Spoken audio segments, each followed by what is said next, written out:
A service of KIBMradio.com, the Internet's home for an all old-time radio.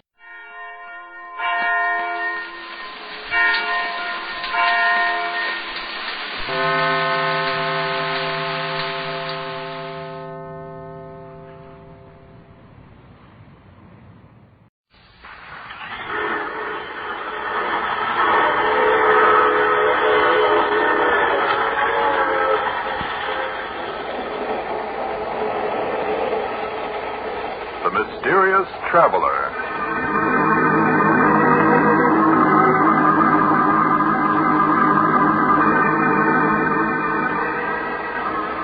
This is the Mysterious Traveler, inviting you to join me on another journey into the realm of the strange and the terrifying. I hope you will enjoy the trip, that it will thrill you a little and chill you a little. So settle back and get a good grip on your nerves. If you can.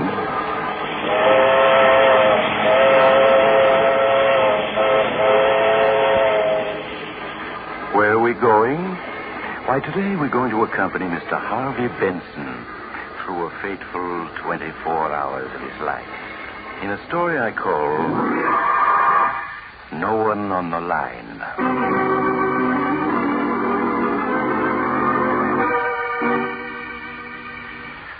Our visit with Harvey Benson begins on a Wednesday evening in summer.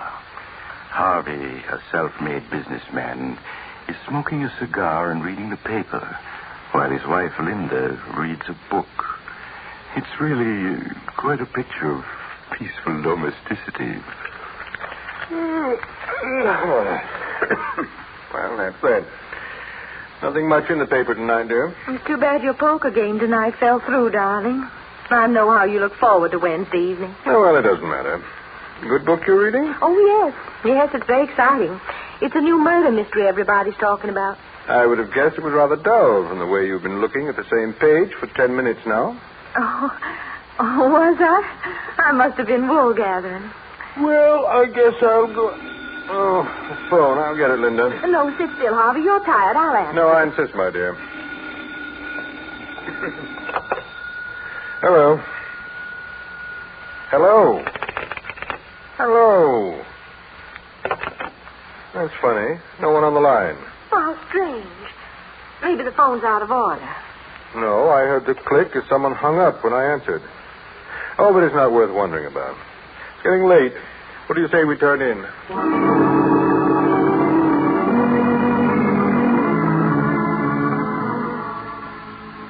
And now we join Harvey again at breakfast the following morning.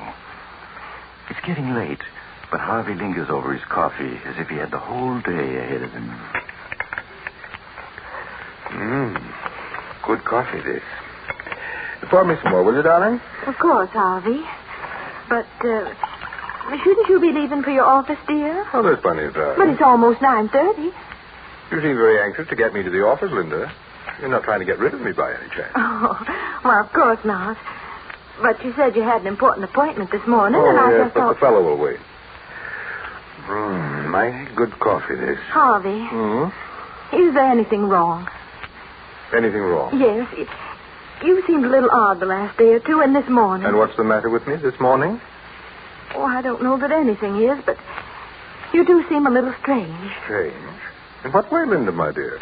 Oh, I'm sorry if I've said anything to annoy you, but... Oh, I'll answer it. Still, then, I'll answer. But, Harvey, it's probably... I said I'll answer.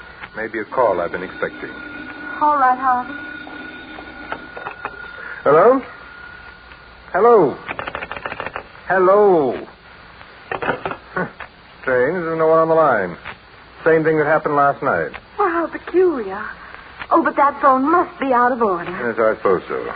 Yet I could swear I heard someone hang up when I answered. Oh, you must have been mistaken, darling. I suppose so. You better give the company a ring, Linda. Yes, I will, Harvey, right away. Good, and now I do have to be going. See you tonight, darling.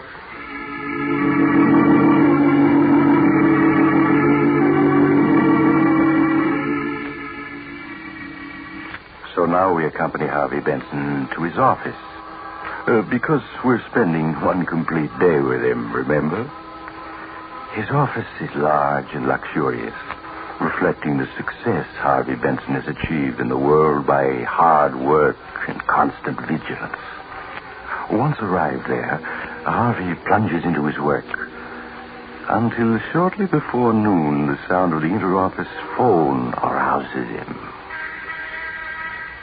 Excuse me, Mr. Benson. Oh, yes, Miss Johnson? Mr. Mungo is here to see you. Shall I send him in? No, ask him to wait. I'd like to see you for a moment first, Miss Johnson. Certainly, Mr. Benson. I'll be right in.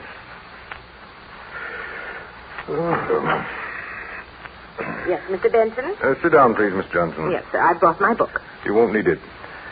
I just want to chat with you for a moment. I don't understand, Mr. Benson. I just want to talk to you, that's all. I don't believe you and I have ever talked before, as person to person, have we? No, sir, we haven't. And you've been with me 7 years, isn't it? 7 years next month. 7 years, and we've never talked as equals. But then, I've never needed advice before. You've noticed that I never ask advice, I suppose. Well, yes, I have, Mr. Benson. Make your own decision and act upon it, is my motto. And yet, now I'm going to ask your advice as a woman, not as a secretary. Well, I'll try to be helpful if I can. Good. Now then, picture for yourself a woman who has always been very practical and, well, let's say rather cold. Suddenly this woman becomes dreamy and absent-minded. She stands for minutes at the window, looking at nothing. You speak to her. She doesn't hear you. What would you deduce from that? Why, I'd say she was in love. Excellent. Now, suppose this woman is married. Suppose on several occasions when her husband is in the room... You're following me, aren't you? Oh, yes, sir. Suppose on these occasions the phone rings and this married woman answers. And each time she tells the party calling he has a wrong number. What then? Why, I suppose that could happen. But now, Miss Johnson, suppose on several occasions the husband answers and the party at the other end hangs up without speaking. Why, it sounds like someone trying to call the wife without her husband knowing about it. Exactly. I felt sure I couldn't be wrong. But it's helpful to have your opinion to back me up. So thank you very much, Miss Johnson. Why, not at all, Mr. Benson. And now, please send in Mr. Mungo. Yes, sir, right away. Mr. Benson will see you now. Okay, sister. Good morning, Mr. Benson. Come in, Mungo, and close the door. Sure, Mr. Benson. Sit down. Yeah, sure. You have the information for me? Everything's right here in my report. Good, let's have it. I checked thoroughly on the 4 names you suggested. And which one was she meeting? I only witnessed one meeting, Mr. Benson. The other time she gave me the slip. Then you don't know your business. Well, what she did was go to Duke & Baker's department store, take a dress into one of the fitting rooms, and then leave by another door. I couldn't very well follow her there. You should have managed it somehow. Never mind that. What did you learn? I'll give you the general report first before mentioning names. All right, do so, but don't dawdle about it. Yes, Mr. Benson. As you'll see, I've called the 4 individuals you suggested, parties A, B, C, and D. Yes. Now, party B, Mrs. Benson knew before her marriage, but I found no evidence they've ever communicated since. Yes, go on. Parties C and D she also knew before she became Mrs. Benson, and from time to time she's seen both of them since. But those meetings appear to have been accidental. Maybe so. Get on with it. But party A, the architect one, I traced him back to Atlanta. That's his hometown. Yeah? She comes from Atlanta, too. Yes, they went to high school together. Were sweet on each other for a year or two. He used to keep her picture in his room. Oh, he did he? Yeah. And since he reached New York 3 months ago, he's phoned her 4 or 5 times, according to the switchboard operator at his apartment house. Yes, of course. I remember how excited she was when they met at the Jennings dance 2 months ago. And 3 days ago, get this, when Mrs. Benson was downtown shopping, she dropped into Rath for lunch and she ran into him there. No doubt it was a planned meeting. It was very cleverly done. Then they sat for 2 hours talking, and... well, that meeting was no accident. No, of course it wasn't. Donald Arkwright. Yes, I was sure of it. Yes, sir. But if you want me to keep on following... No. It's time for more decisive steps. I don't understand. You're not supposed to. But if you knew me better, you'd know that the moment... My mind is made up. I act. I see, Mr. Benson. And I propose to act now. So send me your bill and forget the whole affair. Very good, Mr. Benson. I'll forget the whole affair. I'm very good at that. Good day, Mr. Benson. Goodbye.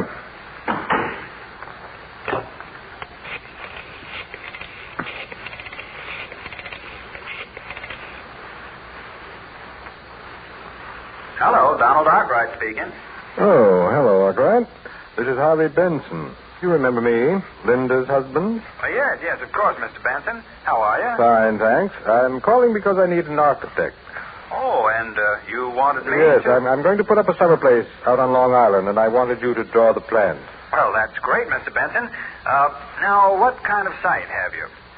I'll do better than tell you. I'll show it to you. That is, if you're free to drive out with me this morning. Well, I do have an appointment. Cancel it. This will be well worth your while, I assure you. Well, all right, I will, Mr. Benson. Good. Then I'll pick you up in my car. Say about 45 minutes? All right, that'll be fine. I'll be looking for you. Good. I'll see you shortly then. We'll have lunch on the way. Miss Johnson. Yes, Mr. Benson? I'm leaving for the day. Cancel any appointments I may have.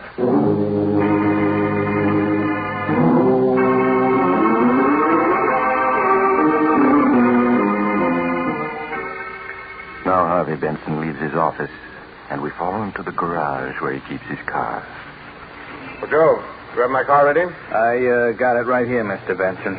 But look, don't you want to take the new coupe? No, I said I wanted the sedan. Yeah, sure, but since that little accident Mrs. Benson had, the sedan ain't in too good a shape. It'll do for today. Yeah, but what I'm getting at is that it ain't safe. I'm not worried. You put in plenty of gas? Yep. 5 gallons, Mr. Benson. But look now, don't take no chances with them brakes. They don't hold worth a cent. I'm aware of that. And that right-hand door, it sticks something terrible. What of it? What do you care? Oh, I just thought Well, don't.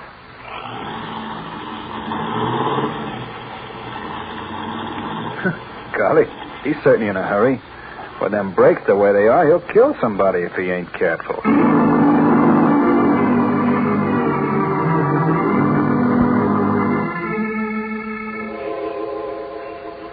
At 87th Street, Harvey Benson picks up his passenger, Donald Arkwright. And several hours later, they are far out in a lonely section of Long Island. Just a quarter of a mile more, Arkwright. Up ahead on top of those cliffs.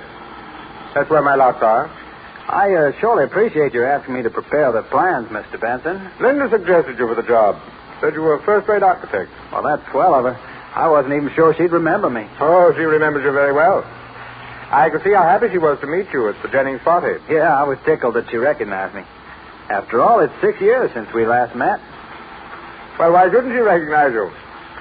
After all, you were a sweetheart, weren't you? Well, I suppose you could have called us that. We did have some good times together. Riding, hiking, and dancing. Well, it's plain she still thinks a lot of you. And there's the site. Right up ahead. Oh, yes. Smack on the edge of the cliff, huh? Well, you'll have a nice view all the way across the sound. 80 feet sheer to the water. Not another house in miles. Look, you can see all the way down to the rocks from the bend in the road here. Well, those waves sure are kicking up a fuss. Man wouldn't last long down there. No? No, not long. But you don't have to worry. I'll build you a house that'll never slide over the edge. I'm sure you'll never give me any cause to worry. Well, here we are. Have to pull the car a bit off the road, though, to park. Oh, pretty steep here. Yes. I'll have to put in a retaining wall. Terrace the ground, I guess. There. Now I got her off the road. We'll leave her here, where we'll have room to turn around when we're ready to start back. Sure hope you have good brakes. I'd hate to slide over onto those rocks down there. I'd hate to myself. Oh, want to get out and block the wheels for me? Oh, yes, of course. Yeah, door won't open. Seems to be stuck. That's right. That door does open hard. Never mind. I'll get out on this side and block them. Well, say, aren't you forgetting to set the brakes? Not necessary. But this slope is steep here. I know what I'm doing. But look, the car's moving already. It's starting to roll forward. Yes, it is, isn't it? And it'll keep on rolling. Mr. Benson? I can't stop the car. The brakes won't hold. Mr. Benson, it's going over the cliff. It's going over the cliff. Harvey stands there, watching the car roll toward the edge, while his passenger struggles frantically to get out. It only has 10 feet to go, 5 feet, and then on the very edge, the wheels twist against a rock, and the car stops. Harvey runs down the slope and reaches the spot just as Donald Arkwright manages at last to scramble out. Mr. Benson, you did that on purpose. Yes, Arkwright, I did. You tried to kill me. Exactly, I tried to kill you. But why? You must be crazy. No, Arkwright, only myself. If you knew me better, you'd know that no one tries to take anything away from me without suffering for it. What are you talking about? You know what I'm talking about. What's mine is mine. And everything that's mine, I keep. You are crazy. I can see it. Get away from me. Take your hands off of me. No, Arkwright, you haven't a chance. Let me go, I say. You'll do nothing. In this world, a man has to be strong and ruthless to stay on top. And I'm both. No, you're pushing me toward the edge. Let me go. You're going over, do you hear? You're going over. No!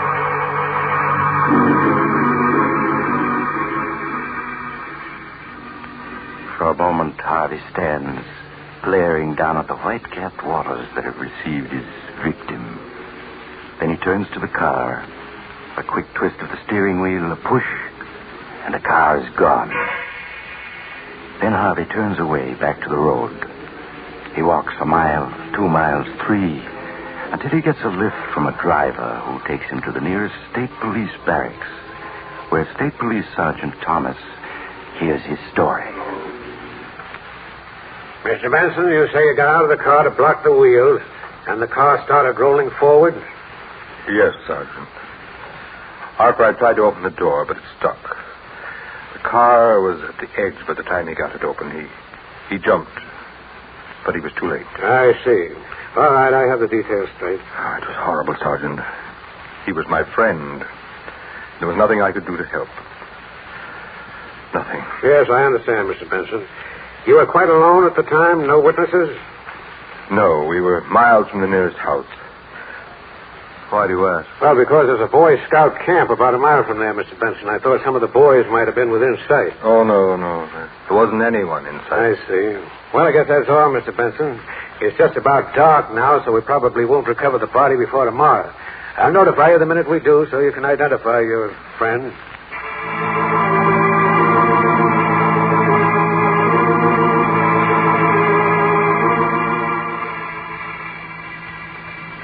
And so, late in the evening, Harvey returns home to find Linda waiting for him anxiously.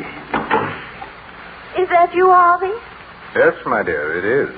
Well, I waited in as long as I could, and then I went ahead and ate. Shall I fix you something now? No, thank you. I've eaten. Let's sit down, Linda. I'd like to talk to you. Why, of course, Harvey. Do you have the phone fixed? The phone? Oh, no, I called the company, but they said there was nothing wrong with it. I see. Well, they were quite right. I discovered that the trouble was from another source. I don't think I understand you, Harvey. Linda, my dear, do you consider me a fool? Well, of course not. Don't you suppose that I've known what was going on for some days now? Just what do you mean, Harvey? When a woman suddenly takes to mooning around the house, staring out the window, not answering when she's spoken to, the signs are unmistakable. Are you speaking about me, Harvey? And when that same woman gets several phone calls while her husband is in the room and each time tells the caller, "I'm afraid you have the wrong number. There's no one here by that name." It would be a very stupid husband indeed who failed to notice. Yes, I suppose it But would. the crowning touch was those calls when there was no one on the line. One several days ago, one last night, and now one this morning. But, Harvey, I answer and there's no one on the line. But who's there when you answer? That's what I want to know, Linda. Well, what have you to say? There isn't much I can say, Harvey. Oh, then you admit it. Those calls were from someone I wasn't supposed to know about. Someone you're in love with. Yes. Someone I'm in love with. Someone I've been trying to bring myself to tell you about. Someone you've been meeting at Tawdry Rendezvous. Nothing of the kind. We've met, yes. But they've been perfectly innocent meetings, lunch, and a walk in the park. Nothing worse than that. You're a fool to expect me to believe that. Yes, I suppose I am. And yet it's the truth. Well, it doesn't matter. But may I inquire what your plans are? I want a divorce, Harvey. So that you can marry that unknown who telephones you and then hangs up when I answer. Yes. And I'm sorry that ever happened. It was my fault. I suggested it. You see, I was afraid of you, Harvey. Afraid? Of me? Of your loving husband? I was. But I'm not anymore. I only want to be free of you. Free to marry the man I really love. Very interesting, my dear, but slightly impractical. Do you really think I'd let anyone take you away from me? No, I'm afraid you have no choice. Well, you're wrong. It's you who have no choice. You're penniless, Linda. You have no family, no money, no training. You have only me. What are you trying to say? I'm just leading up to a story I have to tell you, Linda. A very tragic story which occurred only this afternoon.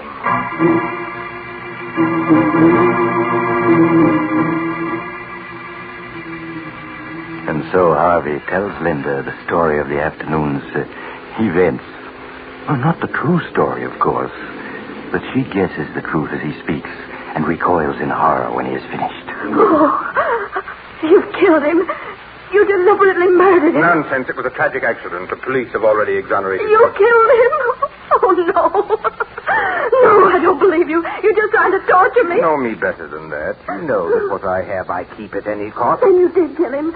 You're a murderer. Don't be hysterical, my dear. I shall be forced to discipline you. I'm going to the police. I'm going to tell them the truth. Linda, come back here. No, you can't stop Linda, me. come back. Come back, I say.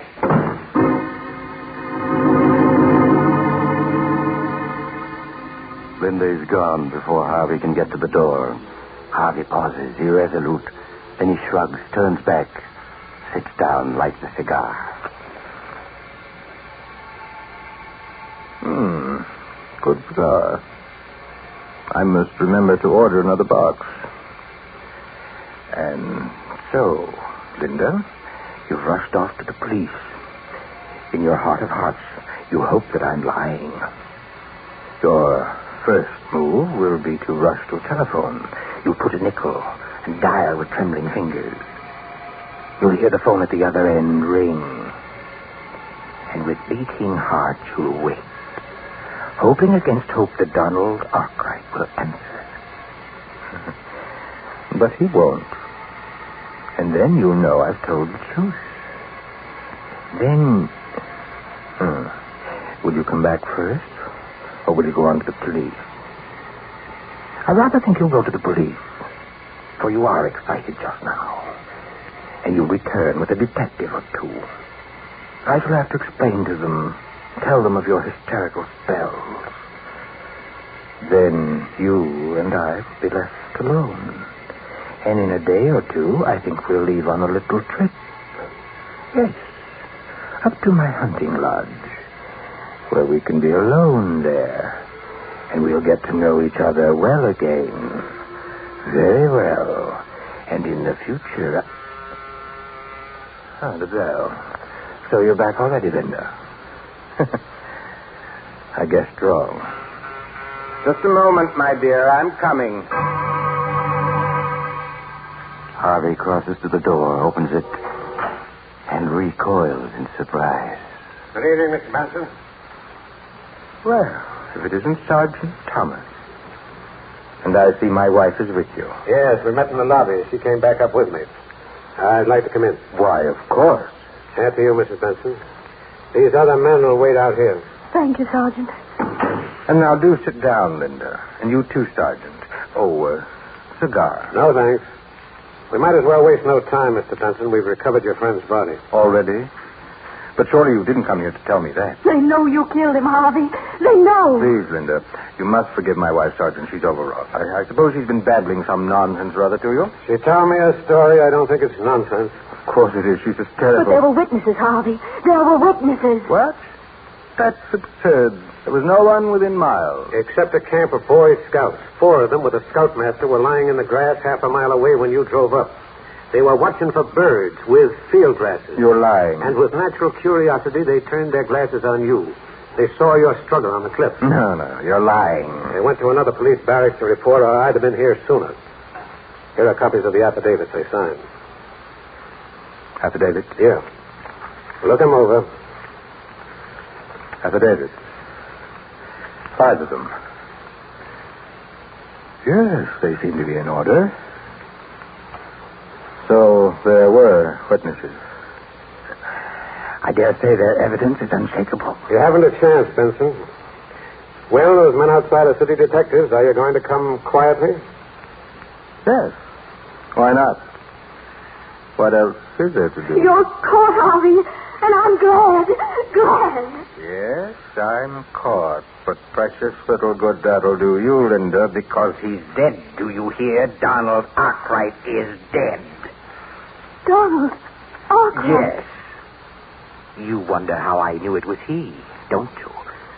Well, I hired a private detective. Oh. And he discovered that Arkwright had been phoning you, that you'd been slipping away to meet him. He managed to follow you to one of those innocent luncheons. That luncheon. But that meeting was an accident. A very clever accident, but not clever enough to save Arkwright, because he's dead, do you hear? And no matter what happens to me, I've beaten you. You're insane. You always have been with your lust for power, and I never guessed it till now. Fine words. But they won't change the fact that your beloved is dead and that I've taken him from you. You killed Donald Arkwright because you thought I was in love with him. You killed the wrong man. No, I didn't. It was Arkwright. I know it. Oh, no. Don Arkwright was just an old friend. The man I love is someone you've never met, whose name I see now you don't even know. I don't believe you. You've committed murder and you've been caught, and all for nothing. No. And that knowledge is worse to you than any punishment the law can inflict. You're lying. It was Arkwright who phoned and hung up when I answered. I tell you it was. It couldn't have been anybody else. No. No. Better answer it, Mr. Benson. No, I'll answer it.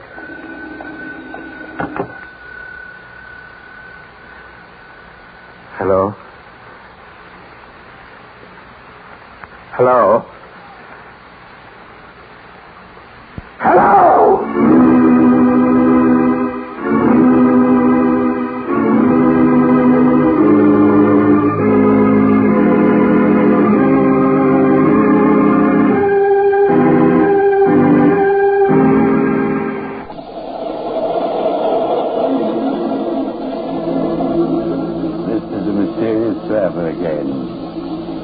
Well, that was rather a hectic 24 hours for Harvey Benson, wasn't it? He shouldn't have been quite so sure of himself. It never pays. Those phone calls now. If you get any calls and find there's no one on the line, don't be quite as hasty as he was. You might get into a bad jam. I know someone else who didn't wait to make sure of his facts, and he... Oh, you're getting off here. Oh, I'm sorry. But I'm sure we'll meet again. I take this same train every week at this time.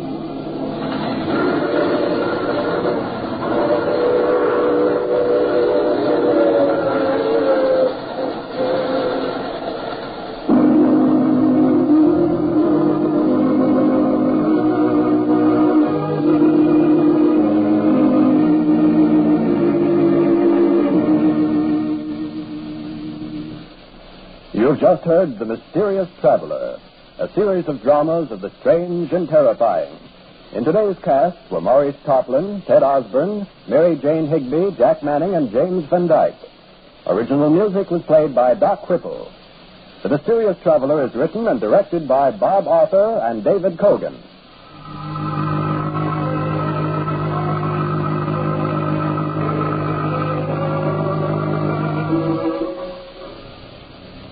Listen next week over most of these mutual stations to a tale titled Death Whispers Softly.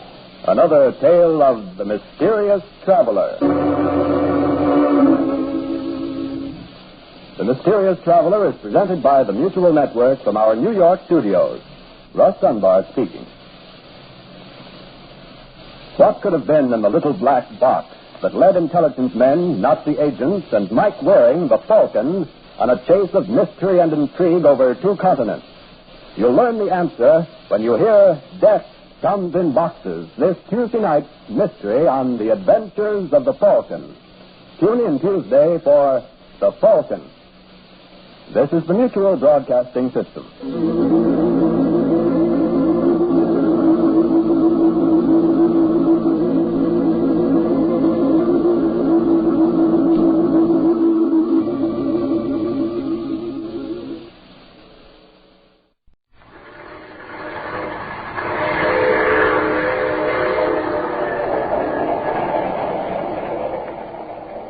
The Mysterious Traveler.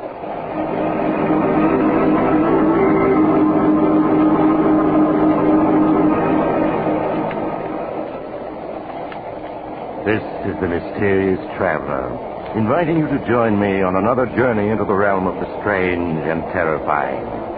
I hope you will enjoy the trip, that it will thrill you a little and chill you a little. So settle back and get a good grip on your nerves. If you can.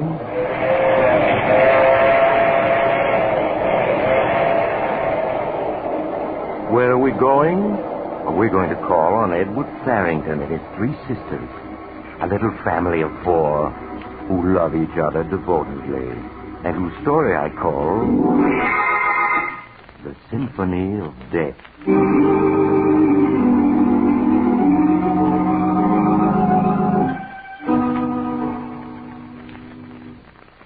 Edward Farrington and his sisters live by themselves in a large, gloomy old house on the outskirts of Boston. It is evening, and Edward is on his way home when his attention is attracted by a small establishment which is advertising a closeout sale. An economical and foresighted man, Edward stops his car and enters the dimly lighted shop. Good evening, sir. May I serve you? I'm not sure. I saw your sign, and it occurred to me that by purchasing now something I'm sure to need sooner or later, I might save a substantial sum. You are very foresighted, sir. Now, here is a design I can recommend unreservedly. A simple white column, yet cut from the finest Carrara marble. I see. The angel on top is of a single piece with a shaft. It can never be dislodged or separated. In every inch, in every line, it expresses dignified grief. Yes, I agree with you, but I'm afraid it's too expensive. What are these stones here in the corner? These? They are our simplest designs. Polished granite cubes with just enough room for the name and the date. They are excellent memorials, but I am sure in the long run you will get greater satisfaction from something more appealing to the eye. No, I think these will do excellently. Yes, they're just what I had in mind. I'm particularly pleased by the fact that they're all alike. I see. You wish all 4 of them, then? No, not 4, just 3. 3 will quite prepare me for all eventualities. Will you be able to store them for me until they're needed? Yes, we can store them at our main warehouse, if you wish. Excellent. I suppose I might as well give you the inscriptions to be carved on them while I'm here. You can leave room for the dates to be added. Of course, sir. Then if you'll just take this down. In loving memory of Florence, sister of Edward Farrington. Yes, sir. In loving memory of Martha, sister of Edward Farrington. In loving memory of Emily, sister of Edward Farrington.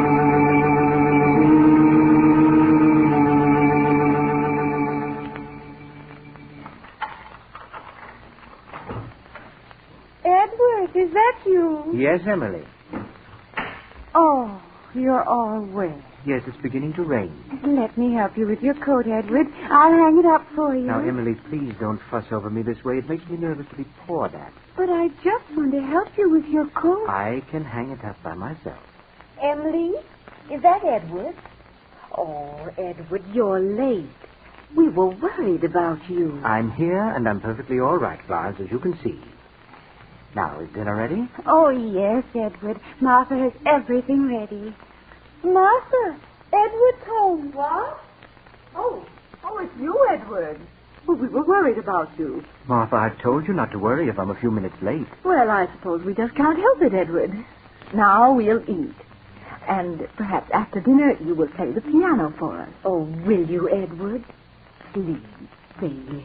Please, Edward. Well, we'll see. I really should work on my symphony tonight, but perhaps I can play for a few minutes after dinner.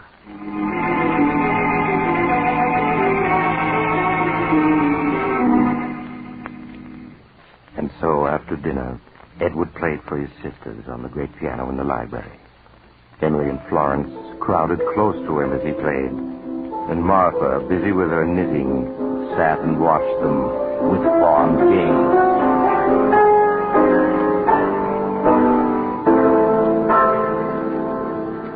Oh, that was lovely, Edward. Please play some more. Yes, Something we can sing. Well, all right. Just one more, and that's all.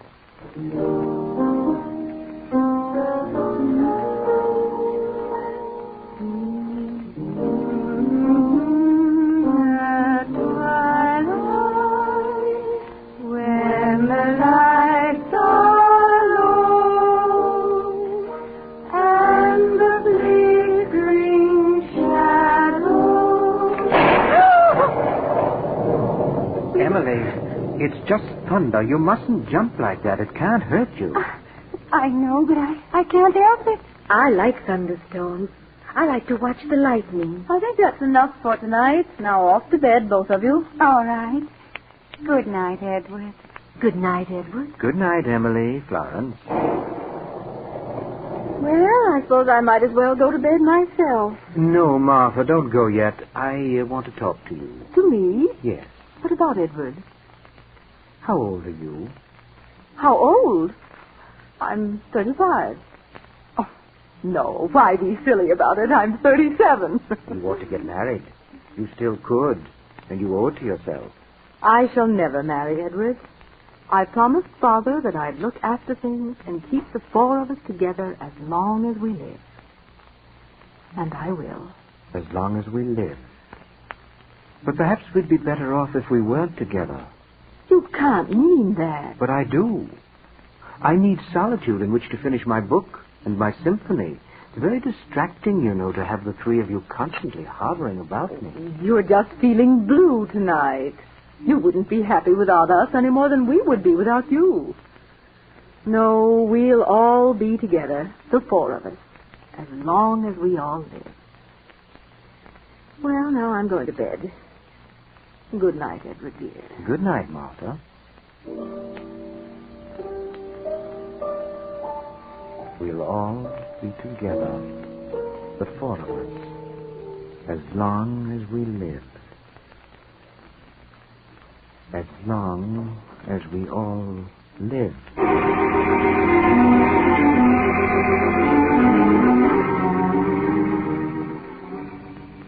In the morning, it was still raining.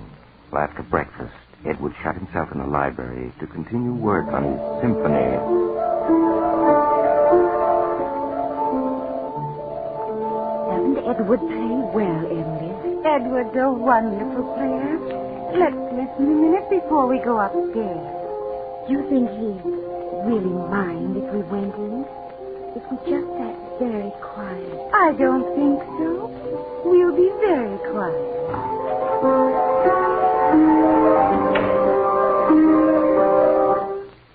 Who's there? Oh, it's you two. We're sorry, Edward.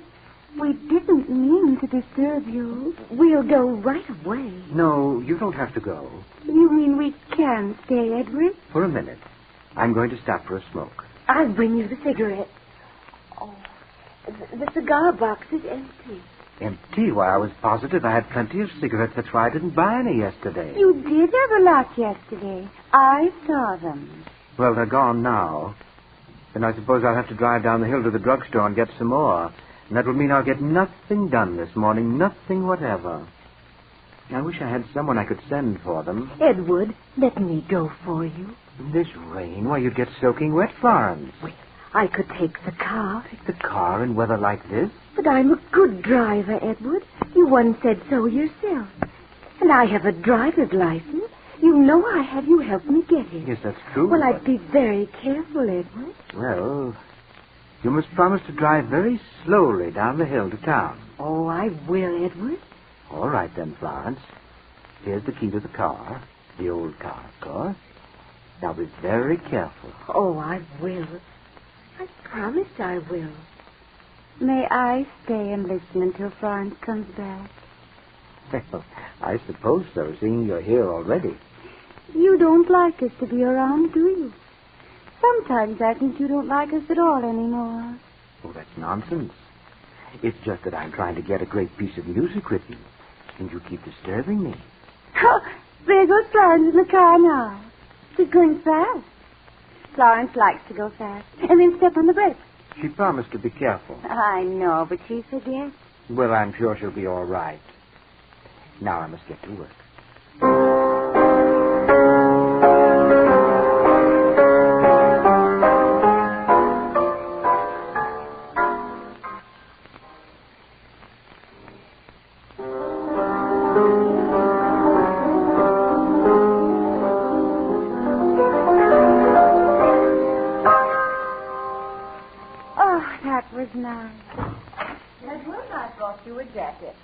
Well, I'm perfectly comfortable, Martha. I don't need a jacket. You mustn't take chances.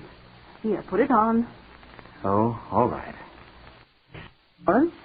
Is she up there? Oh, no. She's gone to get Edward some cigarettes. Gone out? In this rain? Edward let her take the car. Edward, you didn't. Martha, please don't get excited. She can drive, and she promised to be careful. But you promised never to let her drive alone. You know how she drives, and that someone's with her. Really, she's a better driver than you think. There's nothing to be alarmed about. She'll be back any minute, and then... I'll answer it. No, it's probably for me. I'll answer it. Hello? Yes, this is Mr. Farrington. The police? Edward, what is it? Hush, Martha. What about my sister? She did what? All right. Yes, of course. I'll be right down. Edward, what is it? What's happened to Florence? Martha, we must all be very calm.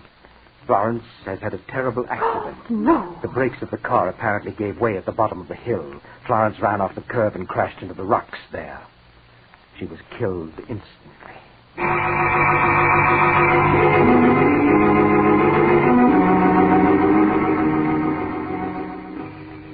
The official investigation into poor Florence's death established only the fact that the brakes had failed. But the brakes had only been checked the day before, as Edward proved to the police.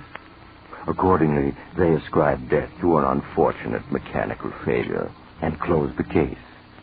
Edward, however, could not dismiss it from his mind so easily.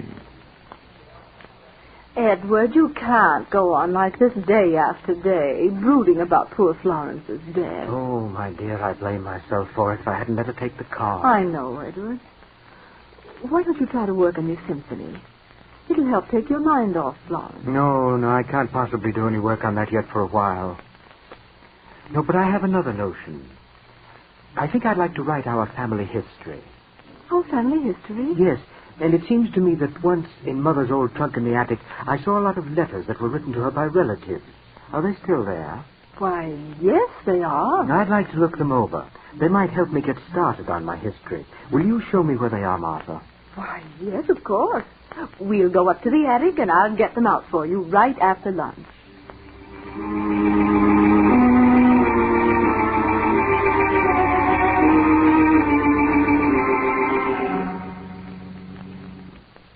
Here are the letters, Edward. Mother wrote a lot of letters those last few years, after the doctor said she must never leave the house. Yes, I remember. How quiet and dark it is up here in the attic. We used to play hide-and-go-seek here, the four of us. Yes.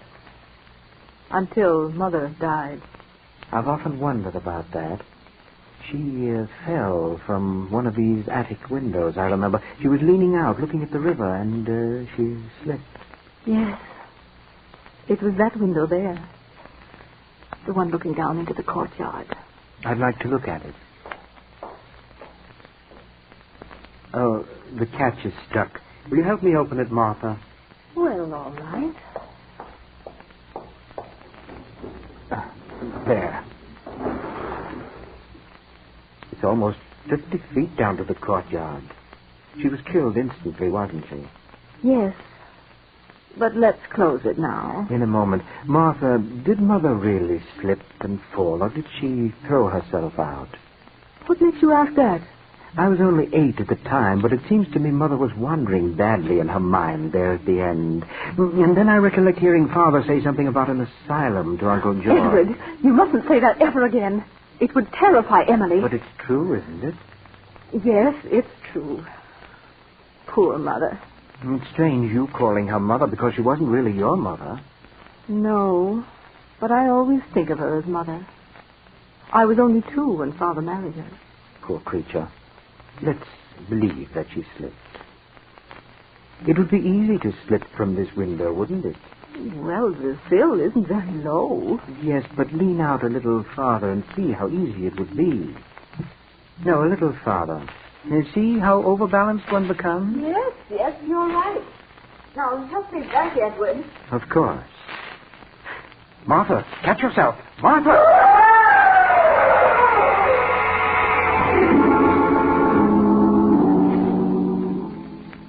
Poor Martha's tragic death, coming so soon after Florence's, was a great shock to Emily and Edward. But Edward recovered from the tragedy somehow after a few weeks, and as though determined not to let it upset him, spent many hours a day at his beloved piano, working on his projected masterpiece.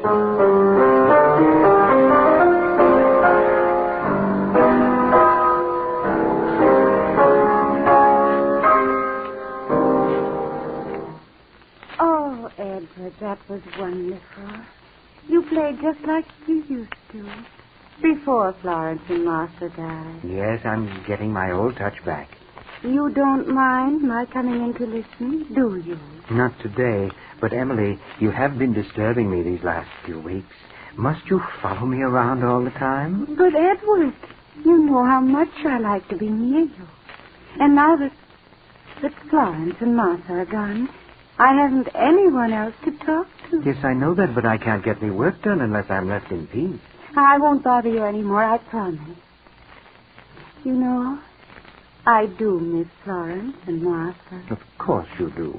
But just the same, it's been awfully nice having you all to myself since they went. I'm afraid it's very lonely for you. Oh, no, it isn't. I like it. Yes, but I think we'll have to get a housekeeper. She'd be company for you, and she'd look after things. In fact, I'm going into town to interview a housekeeper today, and Mrs. McDonald. You'd like to go with me, wouldn't you? Oh, yes, Edward. We'll take the car and have a nice drive at the same time. Oh, that'll be fun. Now, how would you like to go out and get the car started for me? Get the car started? Yes, I have to tend to a few things before we go, and the motor needs to warm up. It's not working very well. Oh, Edward, do you think I could start it? Of course you could.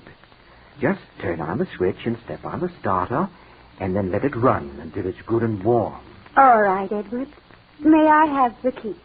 Yes. Here you are. Now, this is the ignition key. Mm-hmm. And use the little side door to get in. I'll unlock the big doors when I come out. I can pretend I'm driving it. Will you be long? No, just sit in the car and wait until I come. All right, Edward.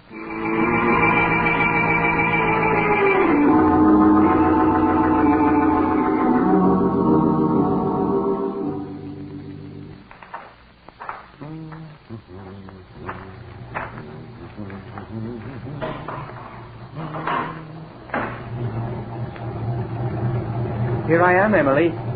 I took longer than I expected. I hope you haven't been sitting here with the motor running all this time. Emily! Emily!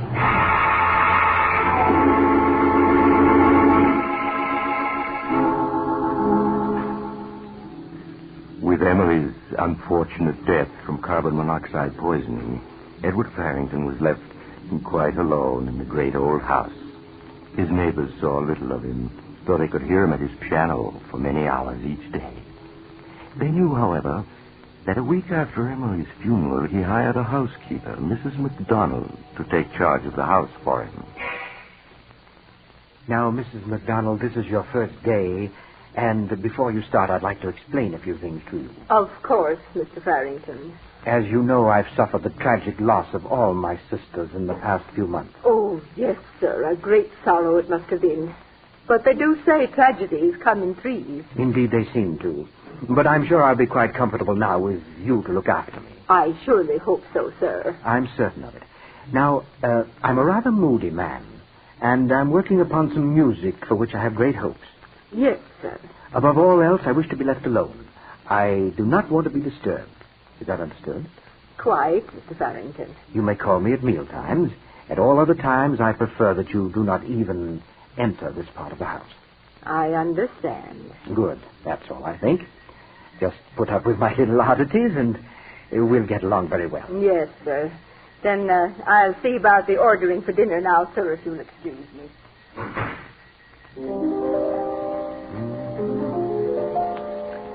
Now, let me see. The second movement needs touching up, so perhaps I'd better...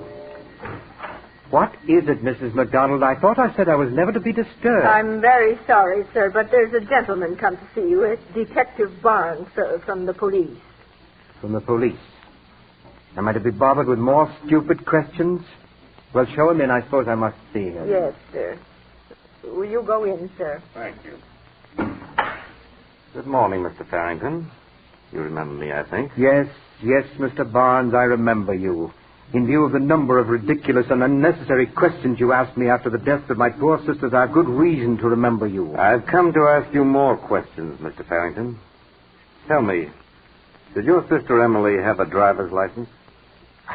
I really don't know, and I don't care. You should care. Listen to me. First, your sister Florence died in an auto accident when brakes that had just been inspected failed to work. Even modern automobiles aren't proof against mechanical failure. Then Martha died in a fall from an attic window. Her body landed in the courtyard a full 6 feet from the wall of the house. Well, what of that? It was much too far away for her to strike. Unless she leaped or was pushed. And you have said she didn't leap. I repeated, she did not leap. She fell. Perhaps. Now we come to Emily. She died of carbon monoxide poisoning in a closed garage. Well? You have said it happened because she went to get the car out to drive you downtown. That was your statement under oath. And a perfectly accurate statement. But I have just learned from the neighbors that Emily didn't know how to drive a car. What? Well, of course she could.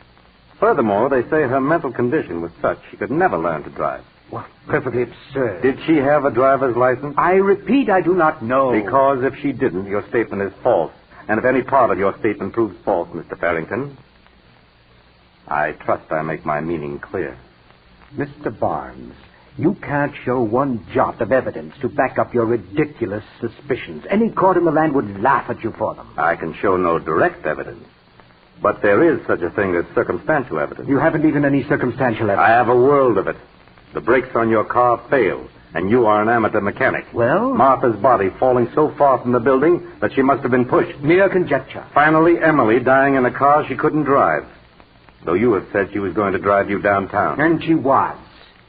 You've done nothing but build a tissue of fantastic suspicions. A jury will take them more seriously, especially when they learn that just before the first death, you bought 3 tombstones, one for each of your sisters. That shows what you were planning. It shows nothing. It was a sale. I was merely being foresighted. Then, Mr. Farrington, why didn't you buy 4 stones? One for each of you. I refuse to discuss the point. There was a reason for me to kill my sisters.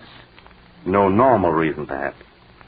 Though now that you are alone, you are living very comfortably on the income from your father's estate. Indeed. Furthermore, Mr. Farrington, I have checked on your family history. I know the truth about your unfortunate mother. Well?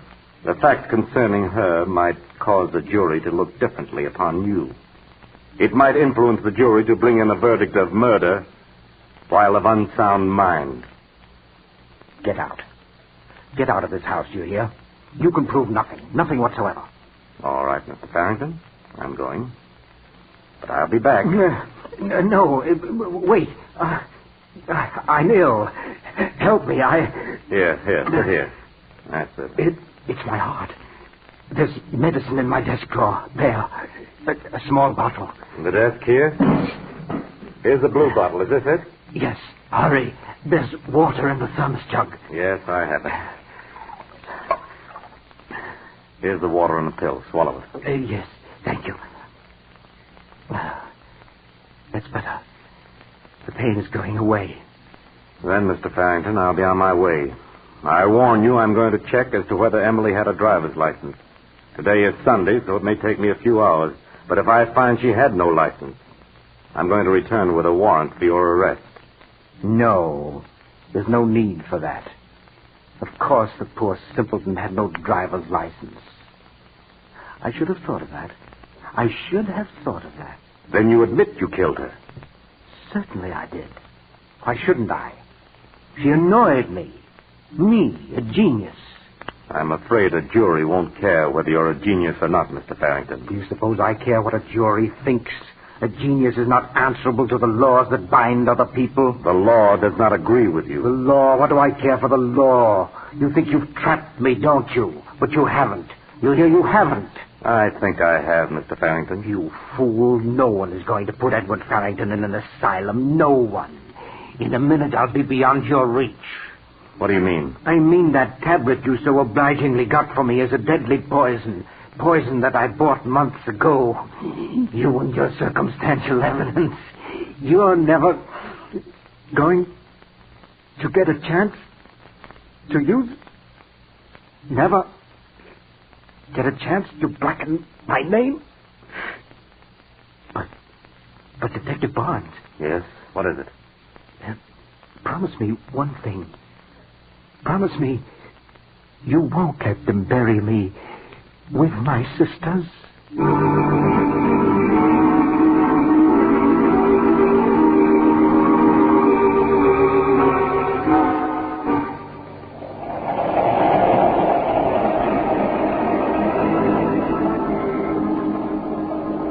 This is the mysterious traveler again. Did you enjoy our little visit with Edward Farrington and his three loving sisters? You know, perhaps Edward made a mistake after all when he didn't buy a fourth tombstone. By the way, do you live in a gloomy old house with three sisters who love you so much you can't bear to have them near you? Well, if you do, I'd advise you not to be too drastic with them. You might find yourself buried right beside them, as Edward was. I know another man who... Oh, you're getting off here. Well, I'm sorry. But I'm sure we'll meet again. I take this same train every week at this same time.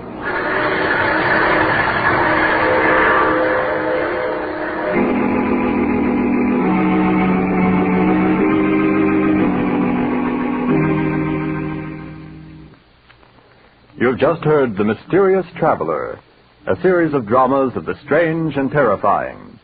But before we tell you of next week's exciting story, here is Maurice Tarplin, the mysterious traveler himself, with a brief but vital message from your government.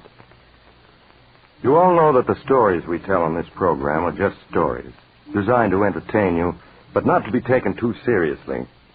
Well, what I have to say now, however, is not a story, and is deadly serious. All over the world, people are starving. The United States and other food-producing nations are fighting a battle against famine. To win, food stocks must be conserved. You can help conserve them by canning and preserving food for your own use. If you have a victory garden, put up as much as possible from it. When your local markets feature an abundance of fruits or vegetables suitable for home preservation, can or preserve a winter's supply and release that much commercially canned food for the starving. Conserve your sugar for canning purposes. Follow the wartime rule of 1 pound of sugar to 4 quarts of finished fruit. And be sure to use only safe, tested methods. If you want information on any phase of home food preservation, write to the United States Department of Agriculture, Washington 25, D.C. Thank you, Maurice Tarplin. In addition to Maurice Tarplin, today's cast included Eric Dressler, Hester Sondergaard, Ann Tiemann, Inga Adams, and Martin Wolfson. Original music was played by Doc Whipple. The Mysterious Traveler is written and directed by Bob Arthur and David Kogan.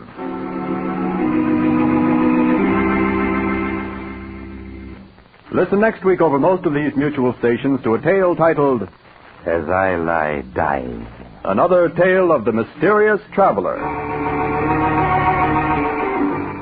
The The Mysterious Traveler is presented by the Mutual Network from our New York studios. Russ Dunbar speaking.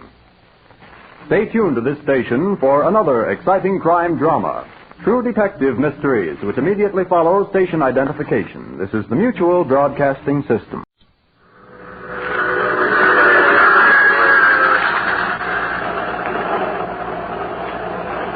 The Mysterious Traveler.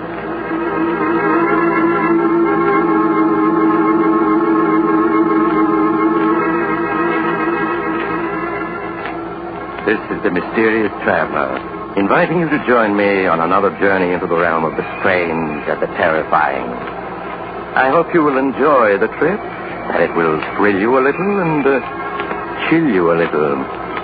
So settle back and get a good grip on your nerves, if you can.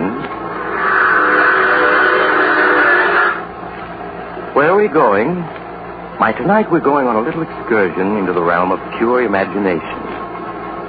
You've all heard the old saying, believe in a thing enough and it'll come true.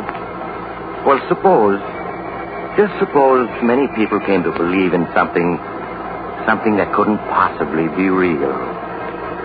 Such as an artificial monster growing in a scientist's laboratory. What would happen? Well, if you want to know what might happen, listen to the story I call If You Believe.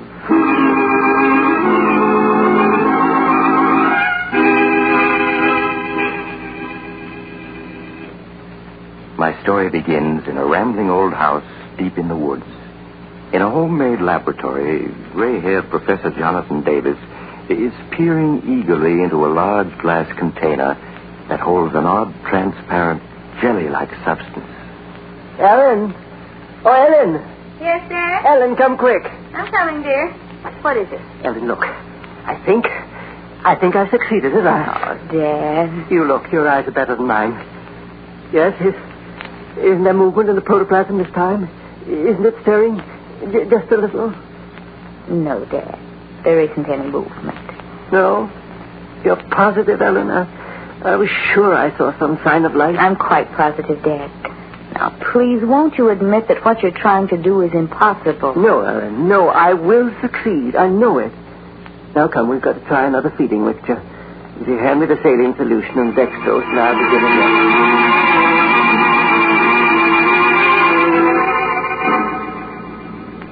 But while Professor Davis labored in his lonely seclusion to make a lifelong dream come true, something that was to affect him vitally was happening in the editorial room of the largest newspaper in the nearby city.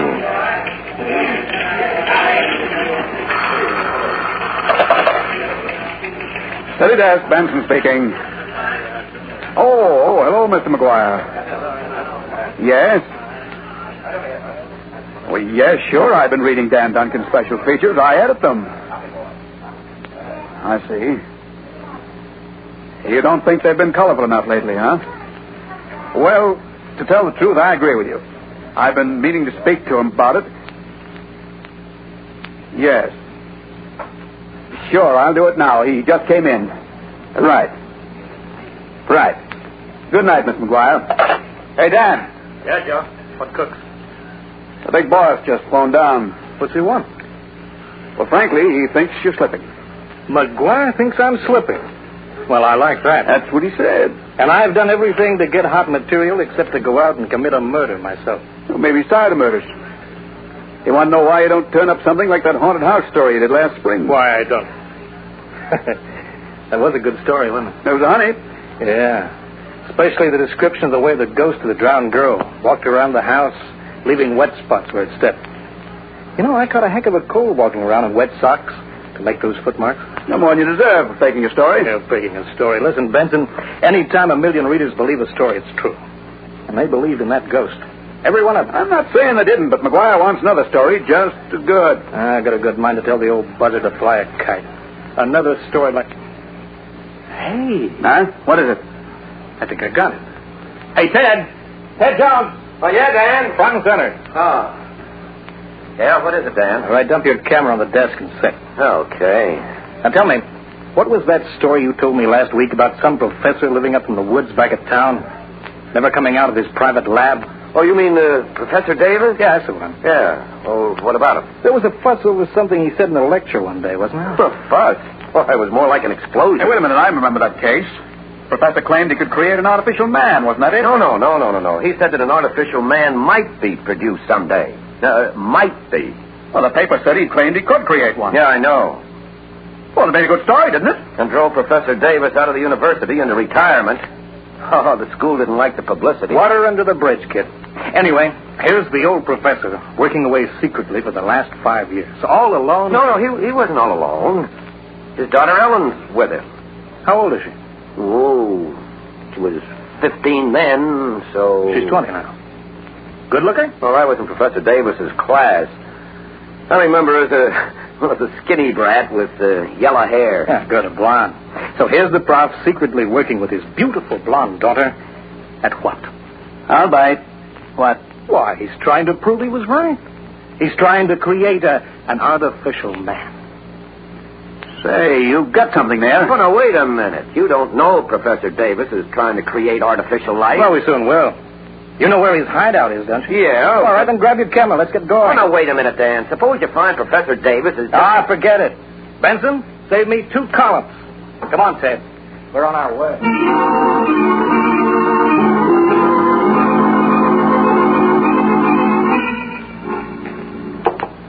There, Ellen. It's done. Now we must warm it ever so gently. It'll stay at blood heat until morning. And then, Ellen? Oh, I hope so, Dad, but... Darling, if you fail again, won't you please promise me to stop trying to create this artificial protoplasm? Well, we'll talk about that in the morning. Now, who could that be? I'll go see, Dad. Yes? I'm Ted Jones, Miss Davis. I don't suppose you remember me. Ted Jones? Oh, you were one of Father's students, weren't you? Yes, that's right. I'm a newspaper photographer now. Could we come in? I have a friend with me, a reporter. Ellen, who is it? Newspaper men, Dad. They want to see you. Newspaper men, don't let them in. Send them away. All right, come now, Professor. We just want to ask you a couple of questions, but we can talk better inside, so... There. Now we can talk like friends. Hey, but Dan, we weren't invited in. How dare you force your way in here? Get out, both of you. Please go. Dan, come on. Professor Davis doesn't want to talk to us. Keep your shirt on, Ted. Just a couple of questions, Professor. Now, isn't it true that hidden away here you're creating artificial life? I won't answer your questions. You just print more lies and ruin everything I'm trying to do. Then you are creating artificial life, huh? Young man, Tell me how far you've gotten. You figuring on springing an artificial man on us one of these days? You fools. While I still struggle to create synthetic protoplasm, you talk of artificial men. Go before I throw you out. Please go, please. Come on, Dan, we're leaving. Okay, we're going. Thanks for the interview, Professor. Read all about it in tomorrow's curtain. The imbeciles. What do they know of science? All they want is to cheapen my work. Make it a sensation for the headlines. Please, Father, you must get control of yourself. They've gone now. Yes, they are. Well, they shan't interfere with my work. Well, come, we must adjust the heat. Ellen. Yes, Dad, what is it? Ellen, the mixture's moving. This time I'm sure of it. The protoplasm, it's alive.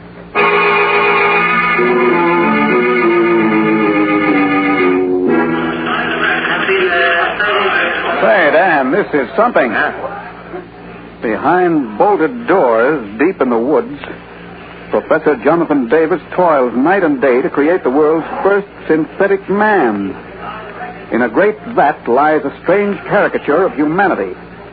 It has a head, arms, legs, a body, all of them fashioned of a pale green substance like gelatin. Nice touch, huh? Day by day, life stirs more strongly in this grotesque creation of science. Someday it may breathe, walk, eat.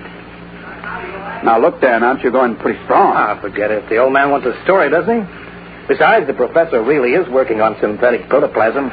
Maybe he has got a pale green monster in his bathtub. How do I know? Okay, Dan, but if you're faking this story, I know nothing about it. Faking it? You know I never fake stories. Okay. We'll set this up and put it in the press wires.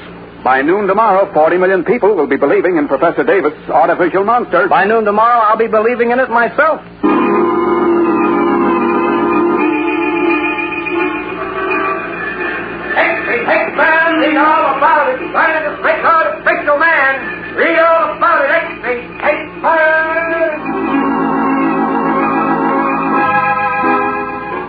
And so, all over the nation, people read the story and marveled and believed.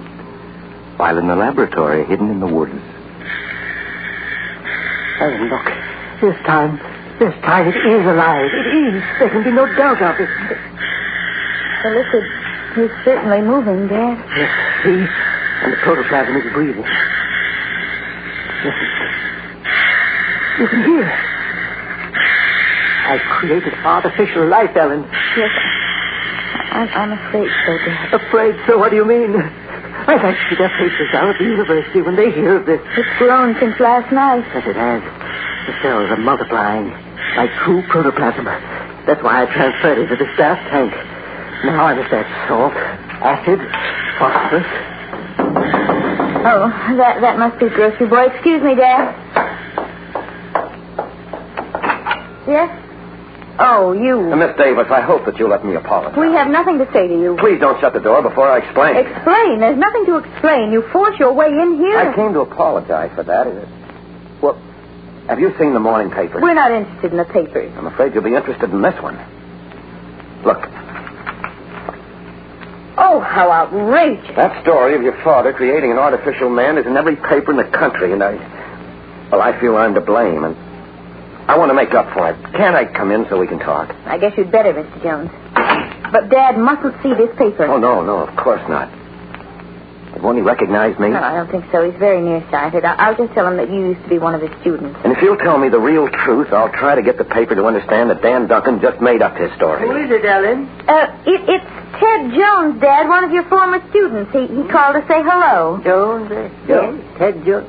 Oh, yes, of course. Organic chemistry, wasn't it, Jones? Oh, yes, sir. You're the one who kept breaking things. Oh, Jones, I have something here you'd be very interested in. Come and see. Yes, sir. Look. That stuff in the tank. It be alive. It is alive. Synthetic protoplasm, my boy, the first ever created. It's breathing. Yes, and it's also growing. Life becomes stronger in it by the moment. It's changing color, Dad. It's becoming a pale green. Yes, growing fast.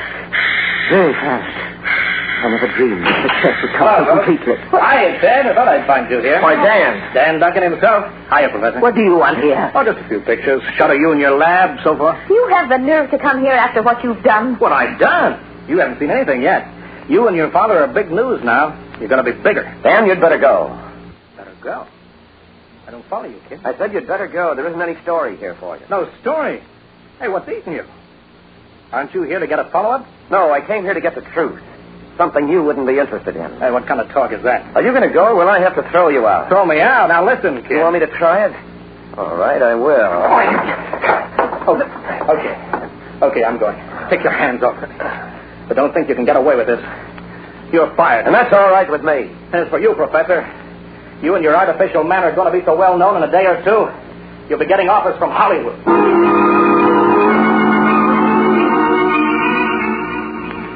And so, with each edition of the papers, the headlines grew bigger. Every paper, read all about it. All about the artificial monster. Every paper.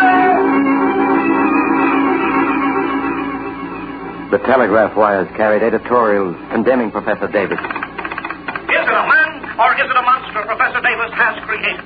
By his refusal to answer questions, the professor led us to suspect that... Radio commentators spread the story to still more listening millions. A strange substance like pale green gelatin.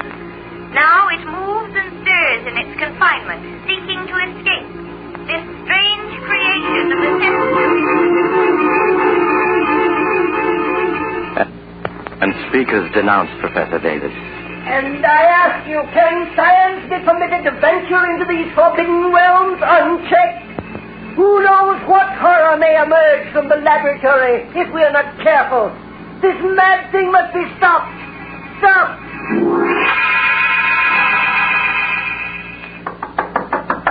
Who is it? Oh, it's me, Ted. Oh. Ted, did you have any trouble? No, I got the medicine for your father, all right, and I brought the evening papers, too. What do they say? Pretty bad. They're all using Duncan's story, and he shot the works. Ted, how can he do such a thing? He's a very plausible writer. He has a knack for making people believe him. If anybody accuses him of lying, he'll just say that he was misled by your father. I see. I'm sorry you lost your job trying to help us. That doesn't matter. I was about ready to quit anyway. How is your father now? He seems to be sleeping quietly. Well, I'm sticking around until he's all right again. Well, you don't have to do that, Ted. I'll make out. If I hadn't gotten into that fight with Duncan, your father might not have had his stroke. No, it was just the excitement. It's his heart, but I know how to take care of him. But, Ted, I'm frightened. About your father? No, about it. The protoplasm. Oh. It's changed just since this morning. It's changed? But how? It's grown and... Well, come on, see for yourself. All right.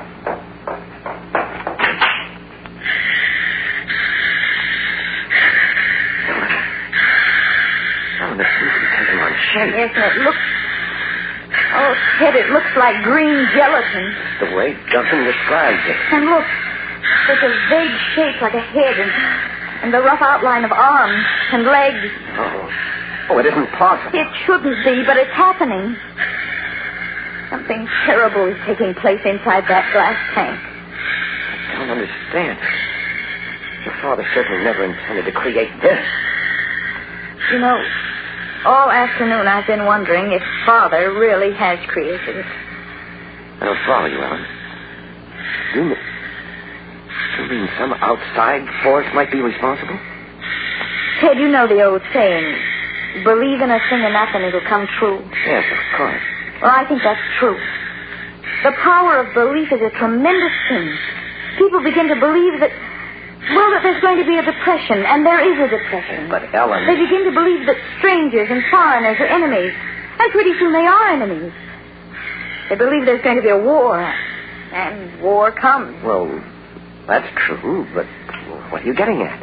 How many people are reading Dan Duncan's story this very minute, right now, while we're talking? Hundreds of thousands, probably, all over the nation. Maybe 1 million. And they all believe it's true. Well, a good many of them. Yes, Dan has a genius for being plausible. Then don't you see, Ted? Here in this laboratory is the necessary material for a monster. And out there are all those people believing in such a fantastic monster. You mean 1 million people are thinking life into the protoplasm? Yes, Ted. I know it sounds fantastic, but that monster was never created by my father. Dan Duncan created it when he wrote about it. Well, if that's true... There's no other answer. Over there in that glass tank is something that's alive only because millions of people believe it's alive. No, it is alive. There's no telling what it may become. Ellen, we have to destroy it. It'll break Dad's heart, but we can't let it live. Well, it's growing bigger by the minute. We've got to get rid of it now before it grows any larger. There's acid in those bottles. That'll destroy it. All right. Yeah, I see. Here. Just as soon as I get it open, it'll take care of the creature. Be careful, Ted. It can burn you dreadfully. Ellen, what's happening? What are you doing? Dad, darling, you're supposed to be in bed. I'm feeling better. I wanted to see how the protoplasm was. Please go back to bed, Dot. Your heart. Oh, my heart's all right, but I must be sure. Oh, it's changed. Taken on a form. Yes, Professor, a monstrous, unnatural form. It has a head, arms, legs. But it can't have. It's only protoplasm. It's all impossible. Unfortunately, it's true. I can't explain now, but, we've got to destroy it. No, the culmination of my life's work. You can't destroy it. We must, Dad. No, I won't let you. It's the only thing to do. Professor, look at it. It's crawling around inside the tank now. It's trying to climb out. But it can't be dangerous. It's just harmless protoplasm. Dad, Ted is right. You've got to let us kill it. It's just protoplasm, I tell you. It was just protoplasm. Stand back, Professor. I'm going to empty this acid on. No, you mustn't. I will. Dad! Davis! Davis, look up! Why, the tank. He fell against the tank and broke it. Is he hurt, Ted? Well, I'll see. Oh. Ted, the protoplasm is moving toward him. We've got to get him out of here. I had his arm. Quick, you take his feet. Oh, hurry up, Ted. It's trying to crawl out of the tank. Got to get him upstairs. Can you manage it? Yes, keep on. All right, easy now, easy. Just a little farther. Right, one more step, Ellen. There. Here's the landing. We can put him down here. Now, easy. easy. There.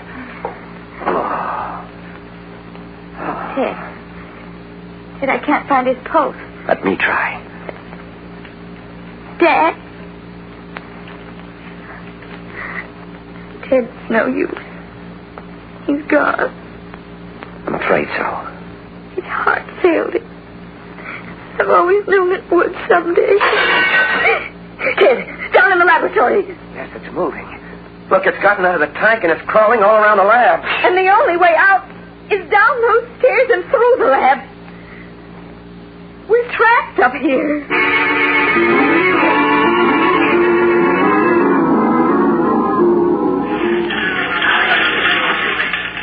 Look, I'm not saying it isn't a good story, Dan. It's a whale of a story. But McGuire wants some pictures. Pictures? How can I get pictures? I can't even get into the place. I don't care. Just get them. You want me to bust in the window, I suppose? Let your conscience be your guide. And I know you haven't got a conscience. But make it fast. I want those shots for the late morning edition. All right. I'm going. With a camera in one hand and a bunch of skeleton keys in the other.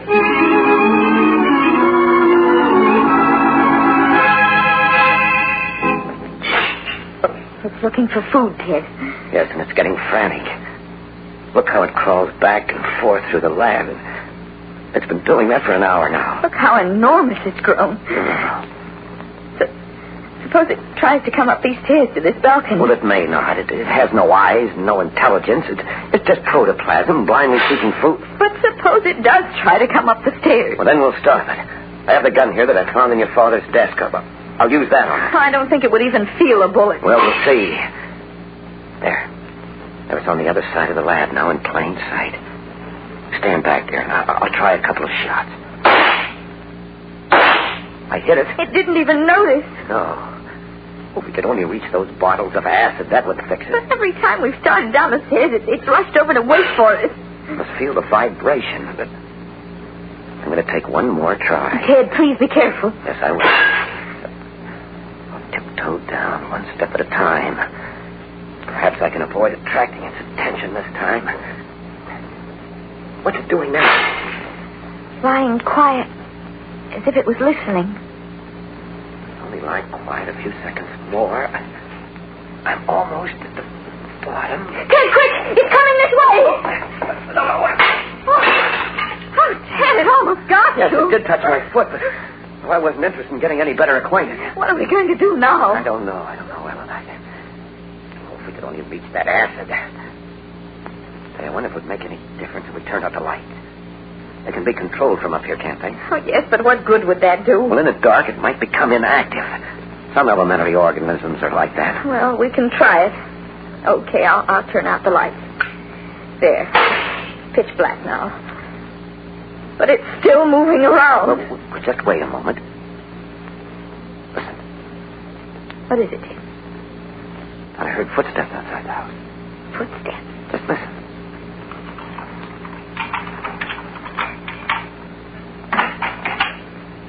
Someone coming in the front door. Yeah, there's someone in the lab. But who? Good heavens, Ellen. Duncan, is that you, Dan? Dan, answer me. Is that you? Get out, quick. Okay, kid, keep your shirt on. I'm going as soon as I get a picture of this joint. But, Dan, you don't understand. It's loose. Get away, quick. Ellen, turn on that light. Yes, Ted. You can't scare me, kid.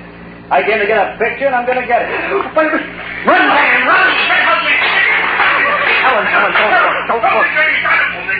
What is it? Quick, Ellen, the ass. Hurry.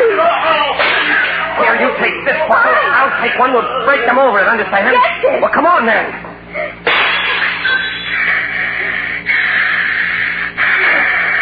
He's gone. Duncan's gone. It's covering it. Eating it. Ellen, throw your bottle now. Oh, fury, that force of it enough to kill anything.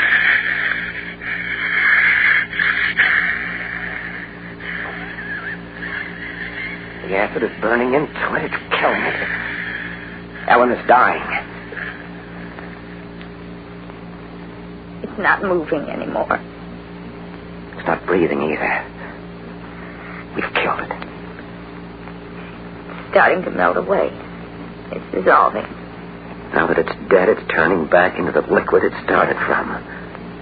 Substance that the belief of millions gave an unreal life to. Oh, it's gone back to a liquid now.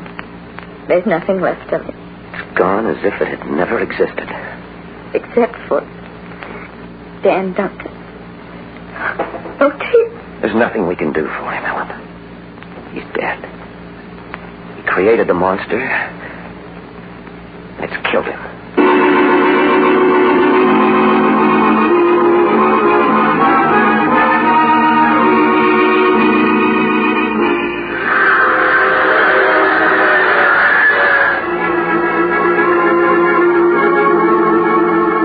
This is the mysterious traveler again. Well, maybe it's true about believing in things and making them happen. Wars and depressions and artificial monsters and things like that. I think I'll make a New Year's resolution to be careful what I believe in 1947. No more believing in bogeymen or spooks. I might meet one.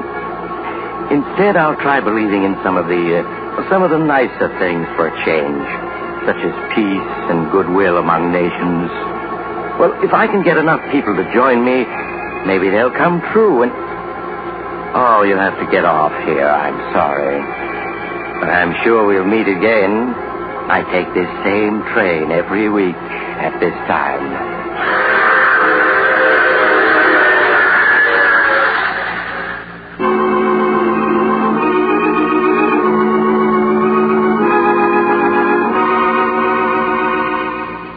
You have just heard The Mysterious Traveler, a series of dramas of the strange and terrifying.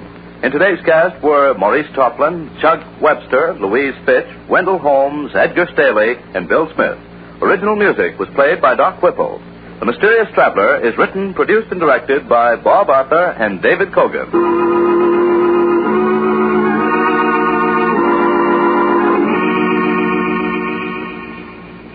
And now, a preview of next week's strange and shivery story by The Mysterious Traveler.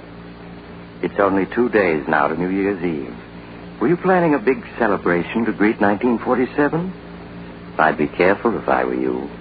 Because, you see, our story next week is about a man who did just that.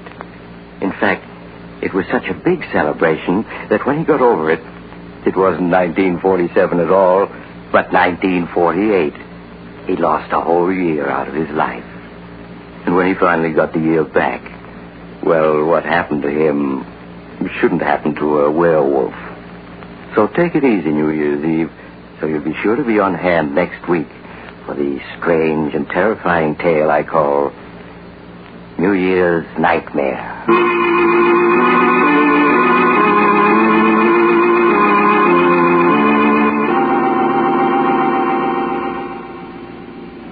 The Mysterious Traveler is presented from our New York studios. Carl Caruso speaking. This is the Mutual Broadcasting System.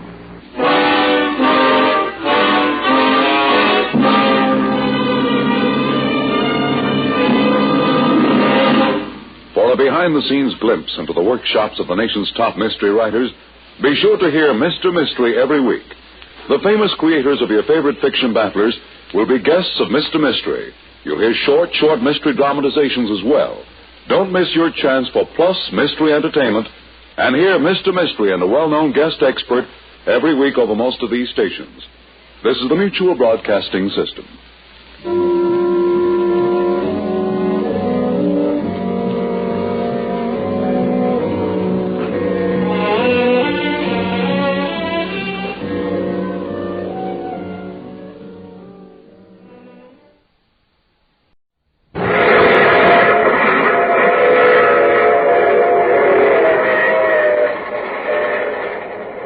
Mutual presents The Mysterious Traveler.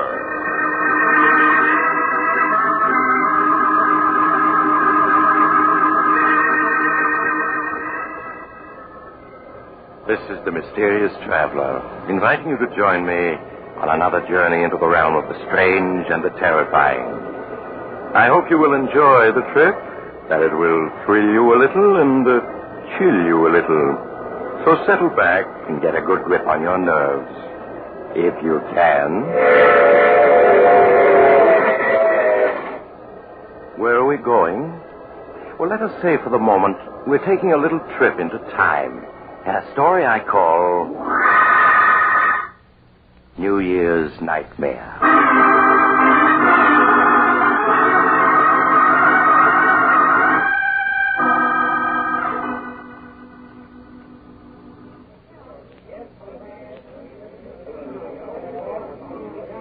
As the old year entered its last minute, the crowds at the Club Tropicana were waiting expectantly for the clock to strike midnight.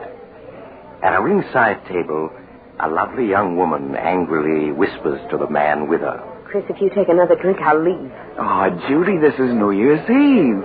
It'll be 1947 in another minute. Gotta celebrate, don't I? Just one more. Just one more, just one more. That's what you always say. I wouldn't mind if it were just tonight, but you're always getting drunk. Waiter, another bottle of champagne. Nothing I say means anything to you, does it? You think because I've forgiven you a dozen times in the past, I'll do it again. But you're wrong, Chris.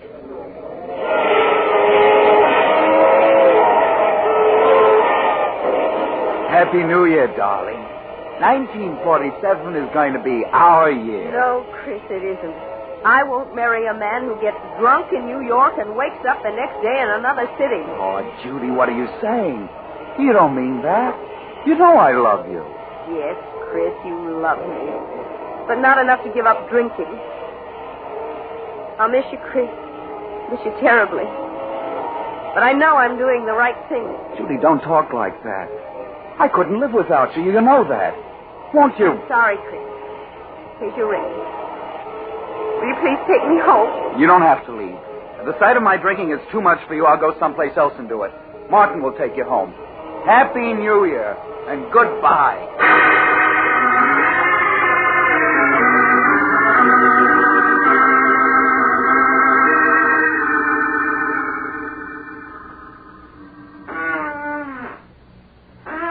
Do you mind finishing that drink, mister?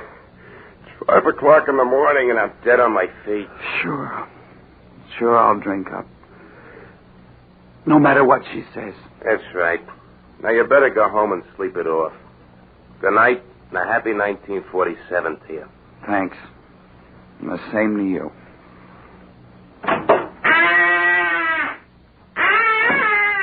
Cold. Gotta find another bar. New Year's. Gotta celebrate. Another bar across the street. Oh, gotta celebrate. Hey, mister, look out for that car. You're going to get run down if you don't. Look out!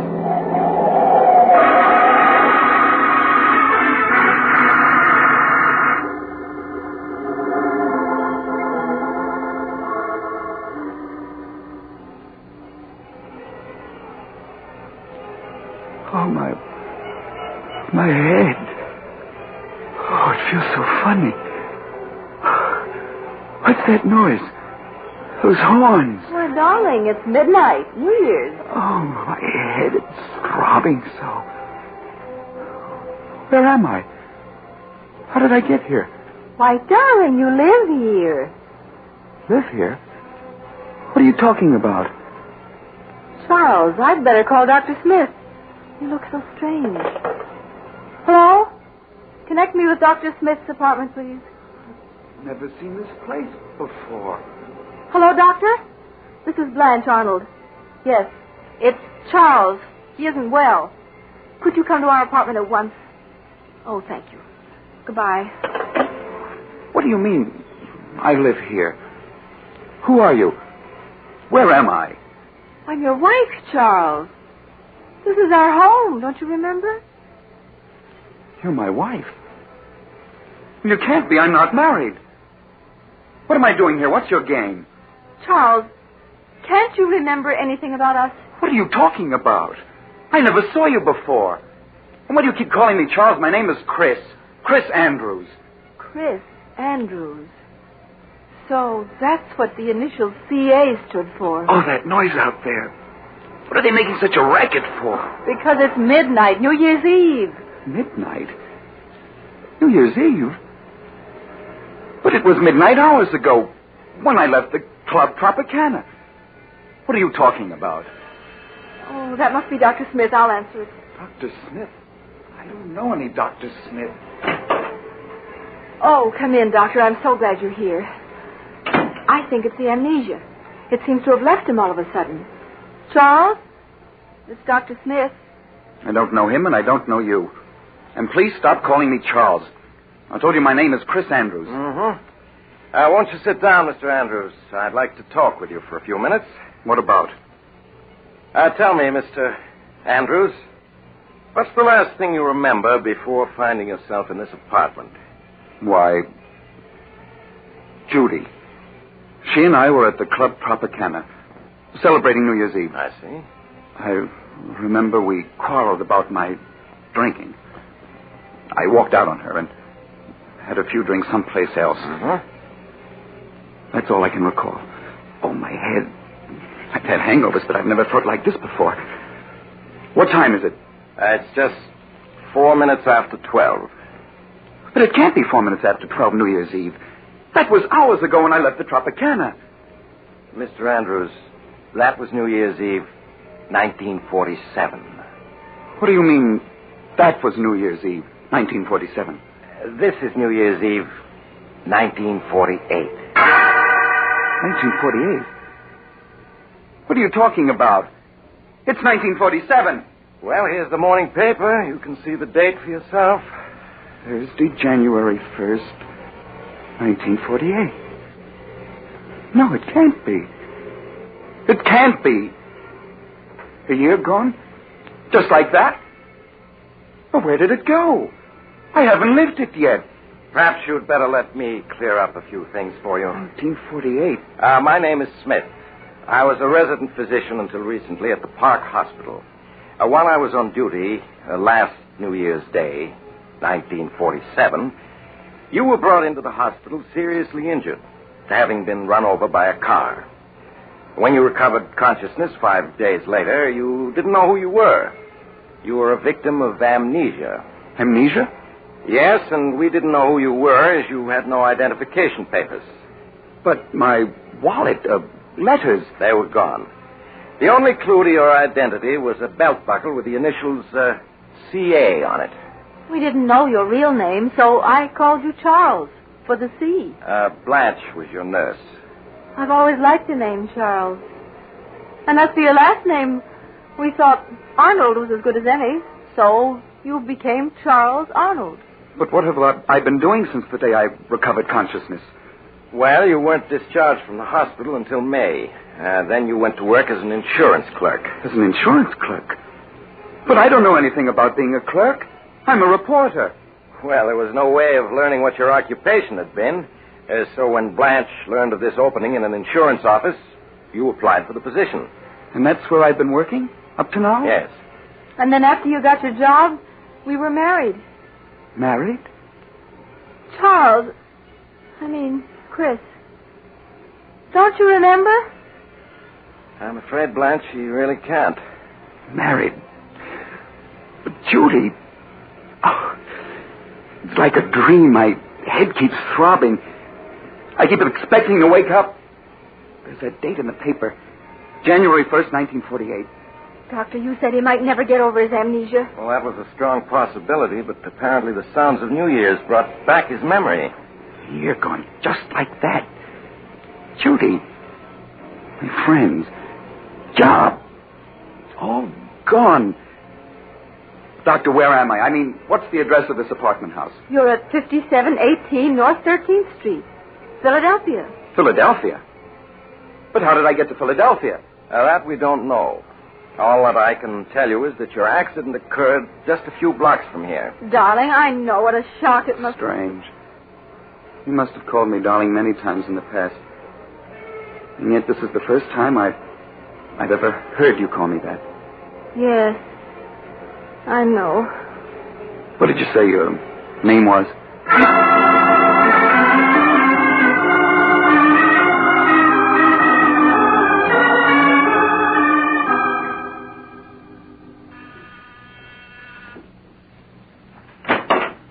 Oh, hello, Doctor.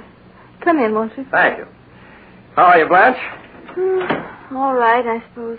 How's Chris getting along? He's fine. It's just...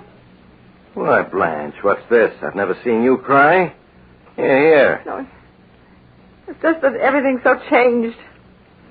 Those 6 months Chris and I were married before he regained his memory were the happiest of my life. And now? This past month since he got his memory back, it's been as though I were married to a stranger. It isn't as though he doesn't try to be nice to me, but it's also obvious he doesn't love me. Now, Blanche, you mustn't say that. It's true, I tell you. How can a man love a woman those first 6 months as he loved me and then fall out of love with her when he's regained his memory? You must have patience, Blanche. It will take time for Chris to adjust himself to what's happened.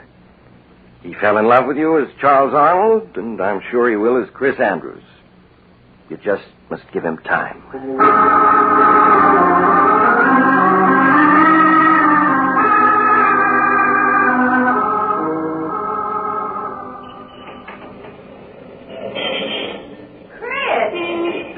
Andrews. Chris, it is you. Judy. Oh, Judy. Oh, just let me look at you. Oh, this can't be true. You're being here. Well, it is. It's been a long time. Yes. A year and a month since New Year's Eve, 1947. Chris, what are you doing here in Philadelphia? I live here. Well, so do I. I got a job with Ryan and Company as a copywriter here a few months ago. Look, Judy, we can't talk here on the sidewalk. That's right. Well, look, I live only a few blocks from here. We can go to my apartment. Oh, that's fine. There's so much I want to ask, and there's so much to tell.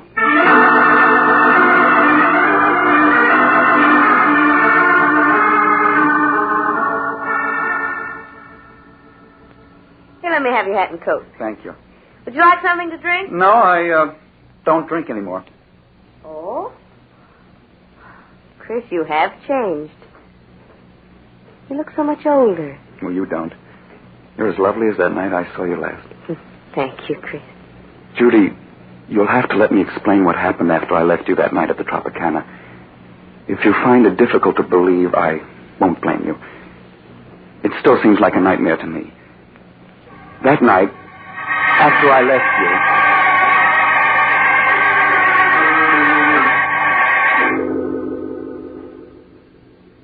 And so now you know everything.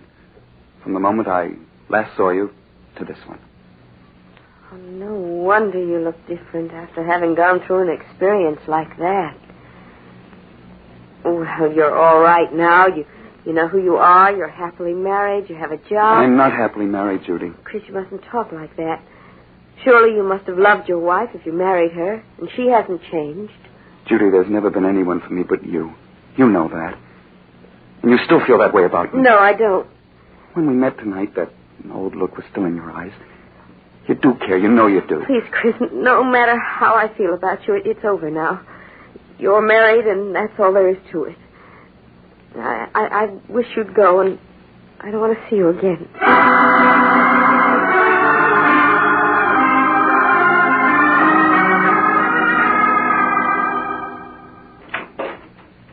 Chris? Where have you been? I expected you home from work hours ago. I met a friend. Oh. Oh, you look so tired. Do you feel well? Blanche, this past month I tried my best to be a good husband, haven't I? Oh, you have been, darling. No, there's something missing, and you know it. Oh, it isn't your fault, it's mine. And as a result, we're both unhappy. You mustn't say that, Chris.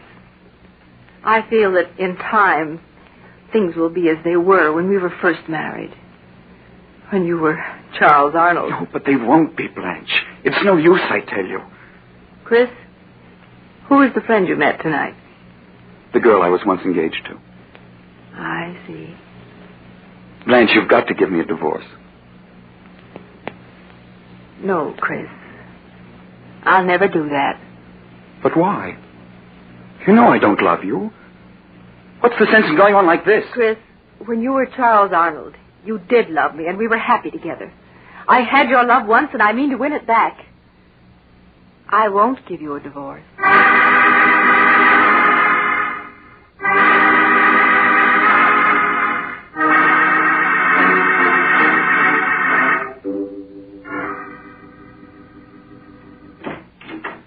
Hello, Judy. Chris, I asked you not to call on me again. Judy, I've got to talk to you. May I come in?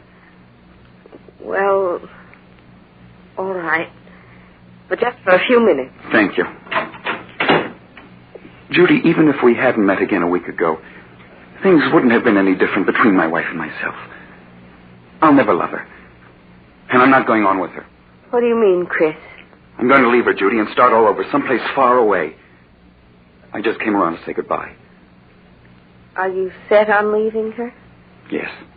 Nothing can change my mind about that. Now, you've got to understand my position, Chris. I could never be happy with you if I thought I'd been the one who came between you and your wife. But if you are going to leave her, I would like to see you again when you're free. Would you, Judy? Yes. But I don't want to see you until she's given you a divorce. Divorce?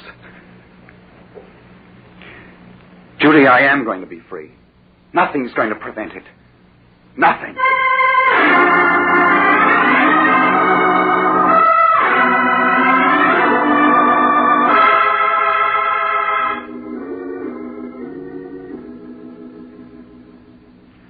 Blanche, how would you like to go out tonight? Go out? Yeah, we might take in a show or go dancing. Didn't I ever take you out when I was Charles Arnold? Oh, why, yes. We used to have wonderful evenings together then. Well, why not now? Unless you don't want to. Oh, Chris, there's nothing in the world I'd rather do. Hey, why the tears? Oh, it's just that I'm so happy. Oh, come here.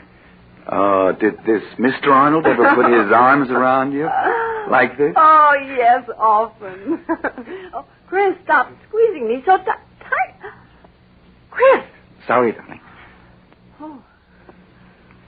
Oh, you almost squeezed me to death.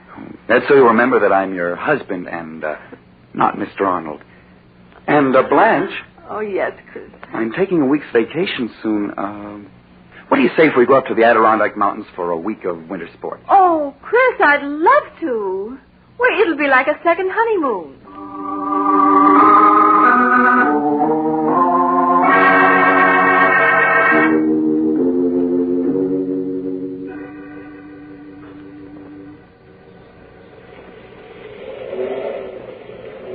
Blanche, you all right?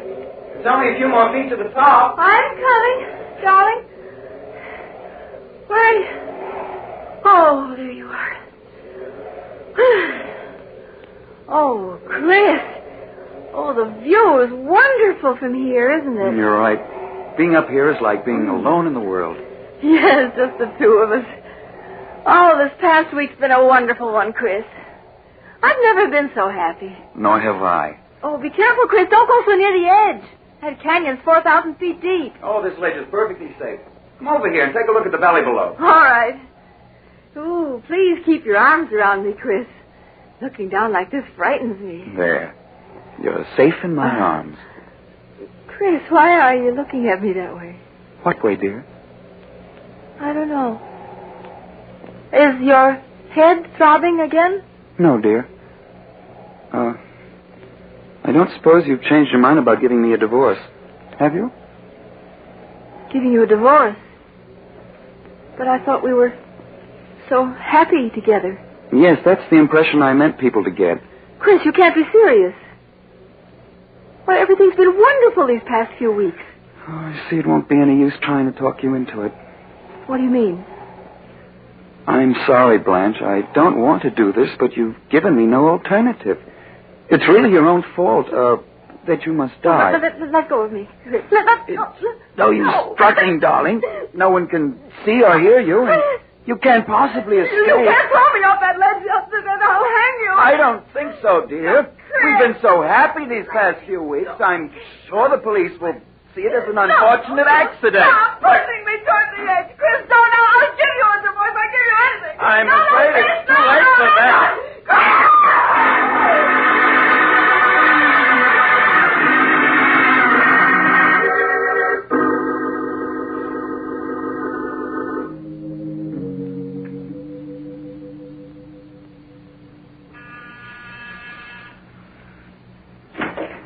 Chris.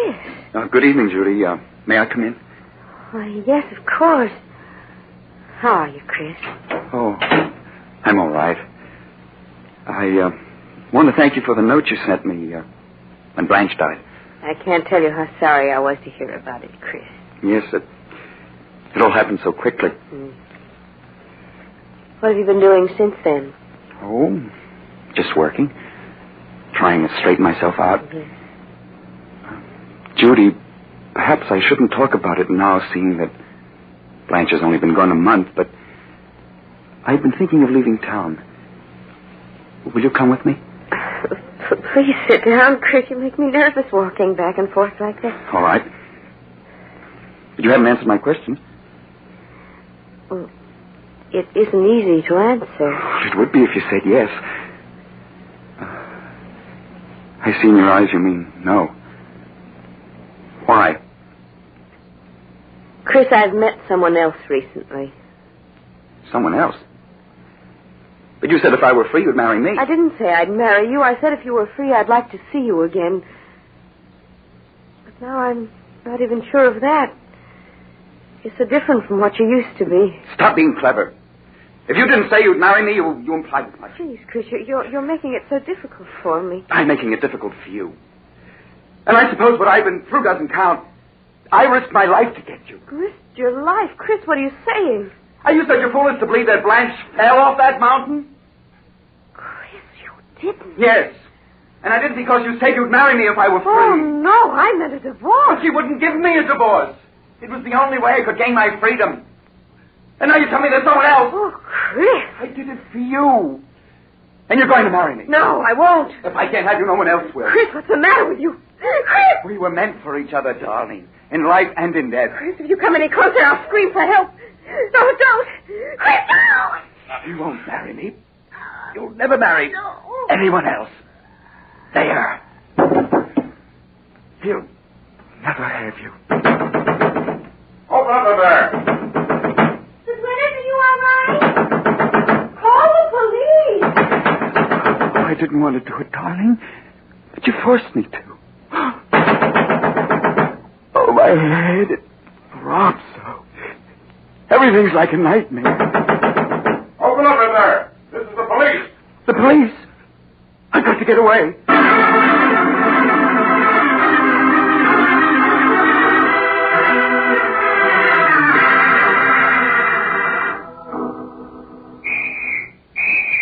Oh, they're closing in on me.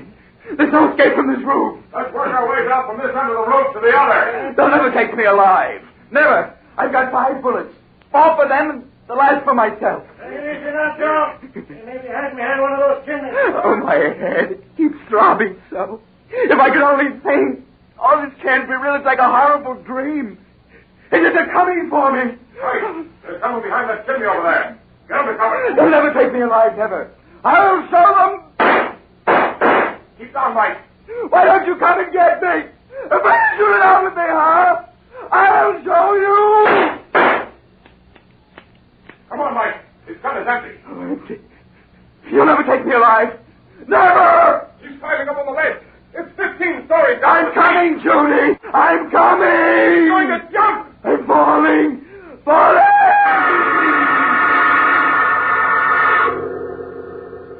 You'll never take me. Never. I'm falling. Falling. Doctor, the patient's recovering consciousness. Yes, you're right. He's opening his eyes. Oh, my head. It throbs so. Where am I? Oh, it was a dream. Not real. Oh, thank heaven. Now, you must be quiet. You've been in a serious accident. Accident? Yes. You were hit by an automobile New Year's morning. Would you mind telling me your name? There weren't any identification papers in your clothing, and we'd like to inform your relatives of what happened. My name? It's... I can't remember my name. I see. Well, what about your address? Can you remember that? No. No, I can't remember anything. Now, you mustn't get excited. It'll all come back to you. You received a fractured skull from the accident. There was a mountain. Mountain? You mean you live near one? I don't know. There was a mountain, and the police were chasing me. And I jumped off a high building. It's all mixed up.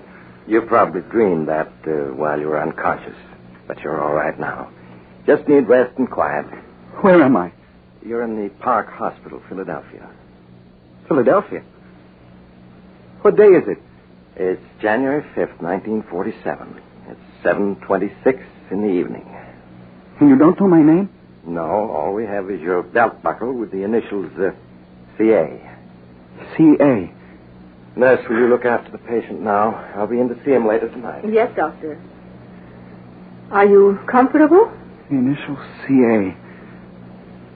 What do you suppose they stand for? Perhaps the C is for Charles? Charles? Charles. I don't know. Well, suppose I call you Charles, just for the time being. I always liked the name Charles. All right.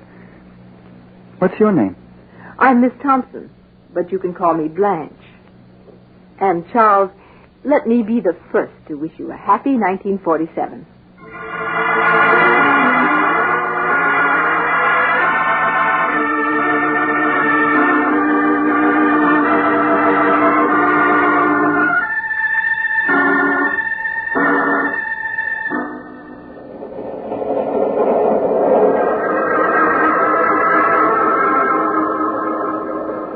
This is the mysterious traveler again. Have you enjoyed our little trip? Oh, by the way, I want to wish you all a very happy New Year. And I do hope you'll be careful about making new acquaintances. And perhaps you'd better keep an eye on the old ones, too. For after all, who can foretell the future? Not even Chris Andrews, or should I say Charles Arnold, knows what's in store for him. But we do, don't we? And speaking of the future, Oh, you're getting off here. I'm sorry. But I'm sure we'll meet again. I take this same train every week at this same time.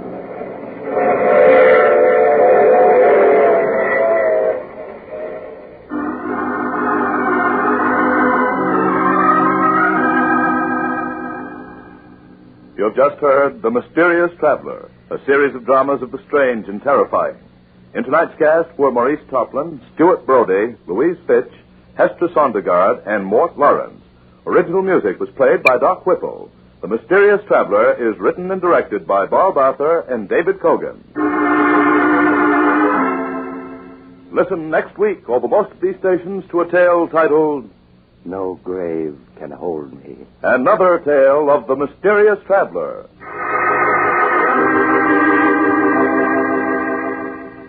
The Mysterious Traveler has been presented from our New York studios. Carl Caruso speaking. This is the Mutual Broadcasting System.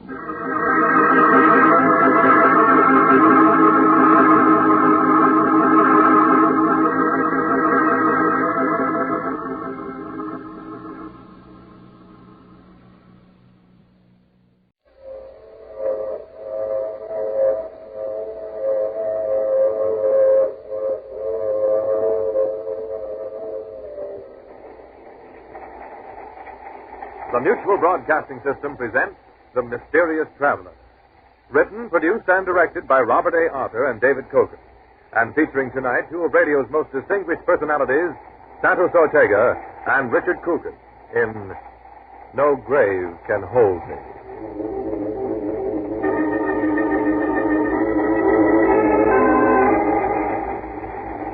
This is The Mysterious Traveler, inviting you to join me on another journey into the realm of the strange and the terrifying.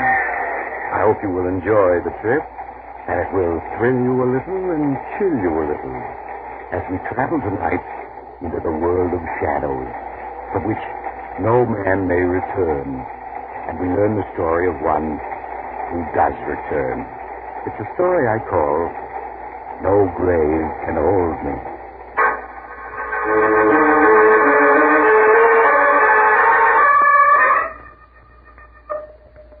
My story starts in a court of law, where a man is on trial for his life. The courtroom is tense, for the jury is out deciding a prisoner's fate. But the prisoner himself, a tall man with glossy black hair and piercing eyes, sits calmly with his lawyer, his daughter Nora, and his son-in-law Harry Wilson, waiting for the fateful verdict. Oh, dear. Father, I think the jury is coming in now. They say it's a bad sign when the jury is out for such a short while. You need not worry, either of you. I shall be free. I certainly hope so, Randolph, but... Well, you know, you did admit you killed Clemens. Because he insulted me. He called me a mountebank, a charlatan, a trickster. He called the great Randolph a faker. So he died. There they come. Oh, Father, I'm frightened. They're taking your places in the jury box now. You look awfully grim. I repeat, have no fear for me. Foreman of the jury, has the jury reached a verdict? It has, Your Honor. What is the verdict? We find the defendant guilty as charged of murder in the first degree. Oh, no. Randolph, it finds you guilty. Fools. They, too, think that I'm an impostor, a trickster. They shall learn different. If I die, so shall they. The prisoner will rise. Father, you stand up. The prisoner will rise. Very well. I'll stand up, so that they will recognize my face again when they see it suddenly in the night, and know that death has come to claim them. Maximilian Randolph, you have been found guilty of the crime of murder in the first degree. It is the sentence of this court that you shall suffer the punishment of death on the night of June 6th at midnight. And may God have mercy on your soul.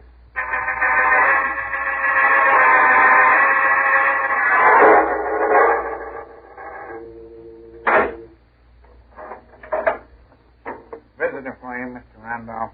Thank you, Guard Miller. You can see him for only 5 minutes, Mr. Wilson. Yes, all right, Guard. Hello, Randolph. Good evening, Harry.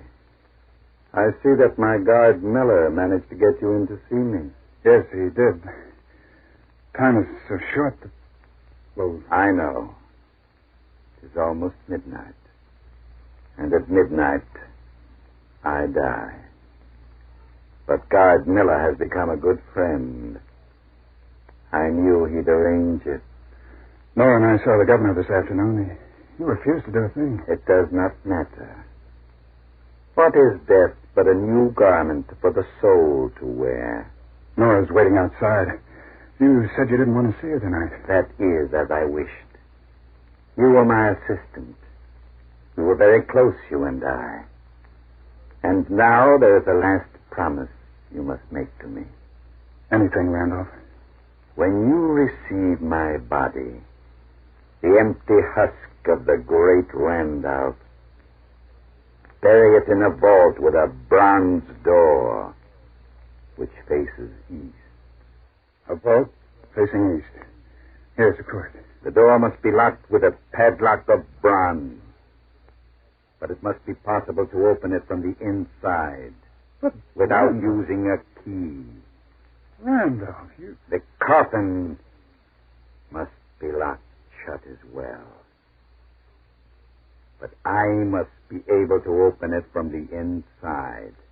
Randolph, sure you're not serious. I never joke. All this and one thing more. Promise. All right, I promise. When I am buried, beneath my head must rest a notebook bearing the names and addresses of the 12 jurymen who found me guilty, of the prosecuting attorney, and of the judge. But why, Randolph? So that I may know where to seek my vengeance upon them. The vengeance I have sworn, which must be executed before my soul can sleep. Oh, Randolph, that's madness. You disbelieve. So do they. But in my studies, I have learned many things. And one of them is how to reach back from behind the dark curtain of death. All right, time is up, sir. Thank you, Miller. Goodbye, Harry. Just tell me one more thing. Is the full moon shining tonight? Yes. It's a full moon tonight. Good. And each time hereafter that it shines, one of my enemies will join me in death.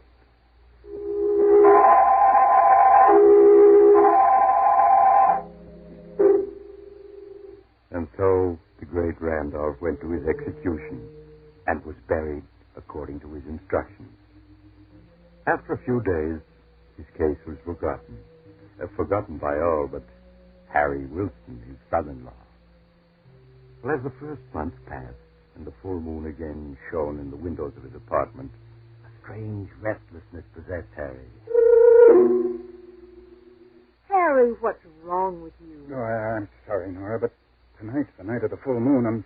I'm nervous. I can't help it. Oh, darling, you're not worrying about Father, are you? About his threat? Yes, I am. Oh, but that's absurd. Poor Father. Toward the end, I'm afraid he was suffering from delusions, and he was more than just an ordinary man. He wasn't entirely sane. No, maybe not, but he was so sure of himself, so certain. And those instructions for the way he was to be buried. Oh, of course, I'm just being foolish. Why don't you go out and walk for a while, Harry? It'll help calm you. All right, I will.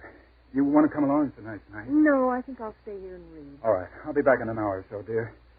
And if nothing happens tonight, I'll know that Randolph is just putting on an act.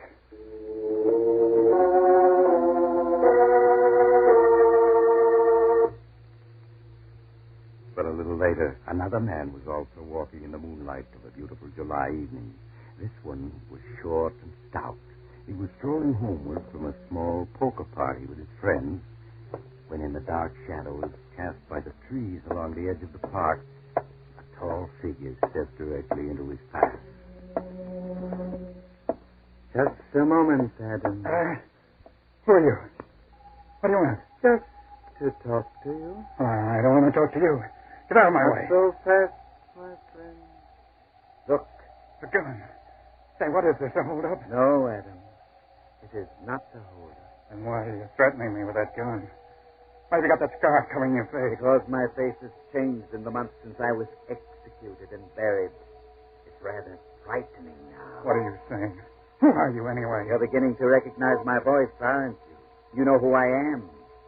You just don't want to admit it to yourself. The great Randolph. Whom you, as foreman of the jury, caused to be executed. Oh, no, it's not possible. No one could come back from the dead. No ordinary man. But the great Randolph has come back. No, I don't believe it. There's a trick of some kind. And is this a trick, Adam? Is it? Is it? Let go of me. Is it?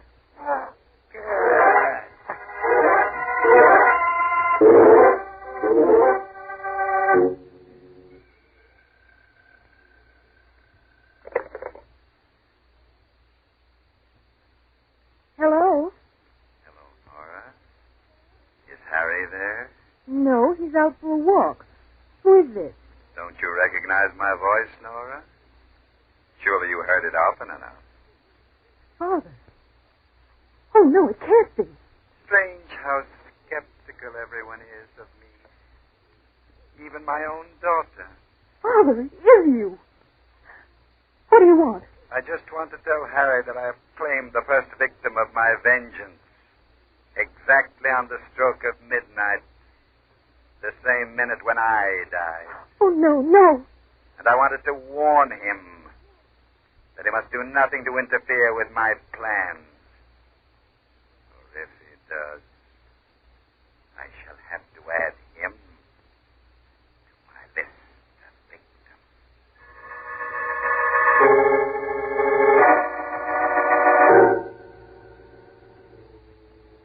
No, Nora, he telephoned here. You wanted to speak to me? Yes. Yes, Harry, just a little after 12. He said that he... Yes, I know. I heard the news. I was in the restaurant having coffee and it came over the radio. Adams, the foreman of the jury, was found strangled in front of his home. Oh, but it's impossible. And yet it was his voice, Harry. Father's voice. Oh, we've got to do something. Nora, I've got to warn the others on that list. The other jurors, Baldwin, the district attorney, and Judge Dexter. Yes, but he said if you tried to interfere... I know, but that doesn't matter. In the morning, I'm going to District Attorney Baldwin. He'll believe me. He'll have to.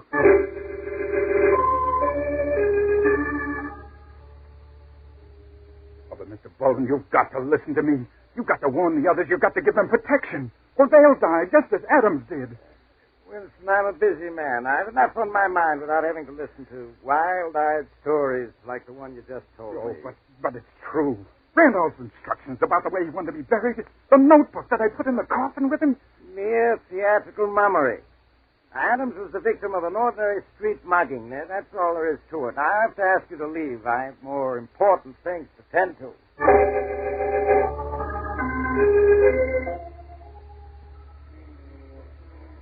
Mr. Lord, you're a sensible man. You edit the biggest newspaper in this city. If you'll only print what I've told you, the authorities will have to take some action. Wilson, my job is to print news for our readers, not ghost stories. If I ran your story, I'd be fired tomorrow. Then you don't believe me. Tell you what I will do. I'll make a story for the Sunday Supplement out. Oh, that won't do any good. If it's in the Sunday Supplement, people will just smile at us. When they see it there, they'll know it's just a story. And I'm afraid there's no use in talking any further, Wilson. All right, I'll go to other papers. One of them will have to believe me. I don't advise it. You run a shop, don't you, selling tricks and magic apparatus? Yes, that's right. Why? Just this. Newspapers don't believe in giving free publicity, and that's obviously what you're after. Goodbye, Mr. Wilson.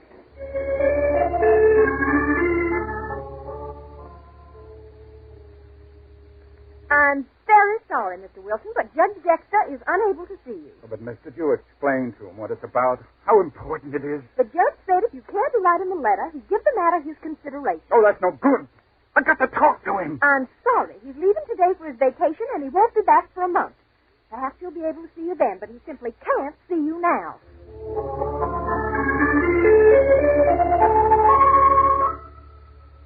None of them would listen to me, Nora. They either thought I was crazy or that I wanted publicity. They all told me to forget it. They're right, Harry. That's the only thing to do to forget it. But, Nora... Maybe we're wrong. Maybe Adam's death last night was just a coincidence. I'm sure Father had nothing to do with it. Oh, no. He telephoned you. You heard his voice? Well, I'm not sure now that I did.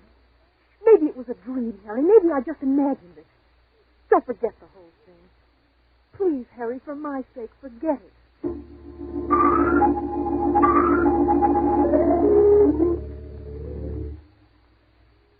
Oh, Harry, darling, it's no good just pacing up and down. Please sit down and try to relax. I can't, Nora. I can't. Tonight's the second full moon since Randolph was executed. He'll be leaving his grave tonight, and someone else will die. But, Harry... There ought to be a guard over the vault he's buried in. Oh, no, that wouldn't do any good if he came back to him that dead. He wouldn't be bothered by a guard. Please, Harry, you've done the best you can. And if it is true and you go on like this, well, you'll be in danger, too. I don't care. That list, Nora, the names on it were alphabetical. And Adams, the foreman, was the first to die.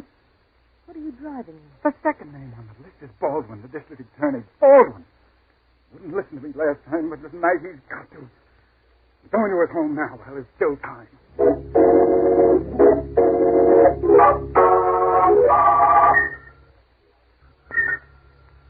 Mr. Baldwin, you are in danger tonight, I'm sure of it. Deadly danger. No, you mean it, I'm sure, Will. Yes. I thought it was some kind of a gag before. Now I can see you fully believe everything you've said. Oh, then you will take precautions, at least for tonight? I've been an officer of the law for 30 years. I've been threatened by a lot of convicted murderers, but not one of them has come back to get me yet. But you don't understand. The great Randolph is different. He had powers that we know nothing about. Perhaps, but I doubt it. Now, Wilson, I appreciate your warning, but I can't take it seriously. Oh, then you won't guard yourself? No more than usual. I'll lock the door presently. I'm sure that'll keep out any ghosts who may come this way. Mr. Baldwin, please, it's almost midnight. At least let me stay with you for another hour. I'm sorry, but I'm about ready to turn in. I expect to sleep well, too. Now, you go on home, do the same. because nobody's going to be harmed tonight by the great Randolph spook.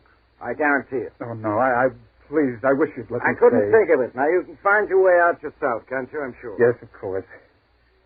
All right, Mr. Baldwin, I won't bother you any longer. Good night. Good night, Wilson. Well, he's gone. Said the poor fellow needs to see a psychiatrist. Randolph's ghost. I only hope I never have anything worse to be afraid of than that. Who's there? Who came in just now? Wilson, is that you again? No, my friend. It is not Wilson. Who are you? What the devil's the meaning of this? You don't recognize me, then? How can I in that cloak with the collar pulled up over your face? That is to spare the world a sight that should remain forever hidden within the darkness of a coffin. But my voice? Surely you recognize that. What are you talking about? Now, get out at once, or I'll call for the police. It would tax their powers to arrest me. They have no authority in the world to which I belong. No, it can't be. I see you have recognized me. You should have taken Wilson's warning, Baldwin, because I'm here, the great Randolph, at your service. Oh, it's impossible. That's been said of so many things, hasn't it? But I think I can convince you. No, stay away. Help! That won't do you any good. By the time anyone comes who will have joined me in the world of death. Oh!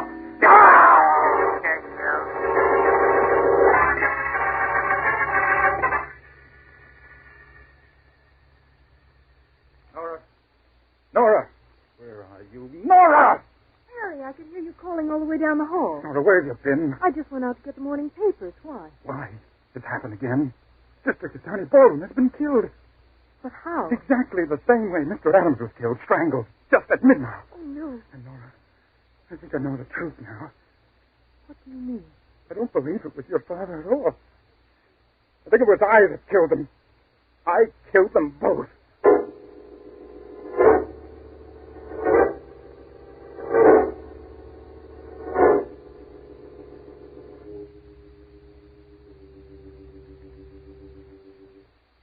Oh, no, you've got to do it. There's a full moon tonight. You've got to lock me in this apartment. Oh, but Harry, you couldn't possibly have killed those two men. I could. I was near the scene at both times, and my mind, it wasn't clear. I don't remember doing it, but don't you see, if I'd been hypnotized, I wouldn't remember. But, darling, Father couldn't have hypnotized you into committing murder. It's a law of hypnosis. The subject won't do anything he knows is wrong. I know that, but I can't be sure. I believe that in those few minutes I was with him, somehow Randolph impressed on my mind orders to carry out his vengeance for him. Oh, darling, I'm sure he didn't. But if you insist, I'll lock you in. All right. Well, I want you to go now. Might not be safe for you to stay with me. All right, Harry. I'll go to a movie. You have to stay locked in until after midnight. Then even if I am hypnotized, I won't be able to do any harm. You do understand, Nora, don't you? Oh, of course, darling. I'm sure you're wrong, but I'll do anything you say. All right, now. Lock me in.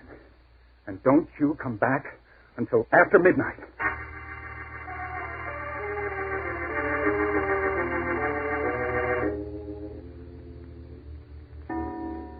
7, 8, 9, 10, 11. Another hour and then I'll know. Will I? Maybe I'll try to get out and I won't remember it. Or... Telephone. Yes. Hello. Randolph. Yes, my boy.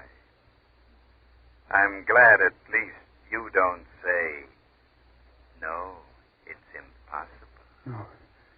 Where are you, Randolph? That doesn't matter. I just wanted to warn you. And don't try to interfere with my plans. But, Randolph, I thought... Hello. Hello. hung up. That proves that I'm not the one. Then in that case, yes, that's the only possible answer. I know now what the truth is.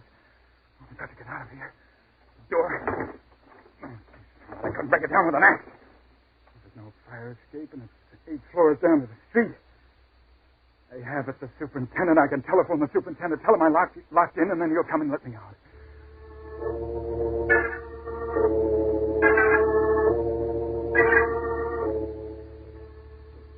Judge Dexter. First, Adams died, then Baldwin. Their names were the first 2 on the great Adam Randolph's list. Your name is third. And so you think that tonight I'm scheduled to die, huh? Yes, I'm sure of it. And you say you warned Baldwin last month just before he was murdered? I did. And he laughed at me. But he died just the same. And you're seriously asking me to believe that a dead man legally executed by the state is walking the streets tonight seeking my life? I tell you, he telephoned me only half an hour ago. I recognized his voice.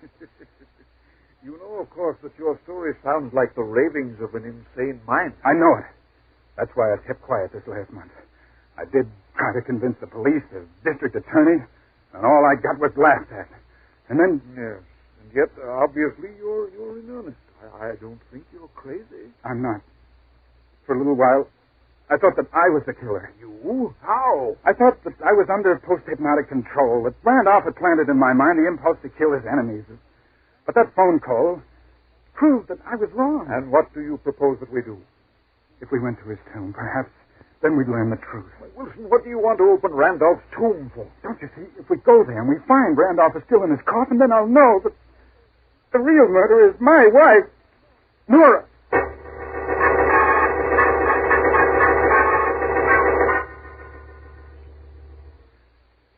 I have the key right here. I'll have the padlock off in a minute. Well, then hurry. The moon is bright. I'd hate to have anyone see us. Yes, all right. A very strange story. A man in my position prowling around the cemetery at midnight. Probably had to come, Judge. We had to make sure. There. Unlocked it. We can open the vault door now.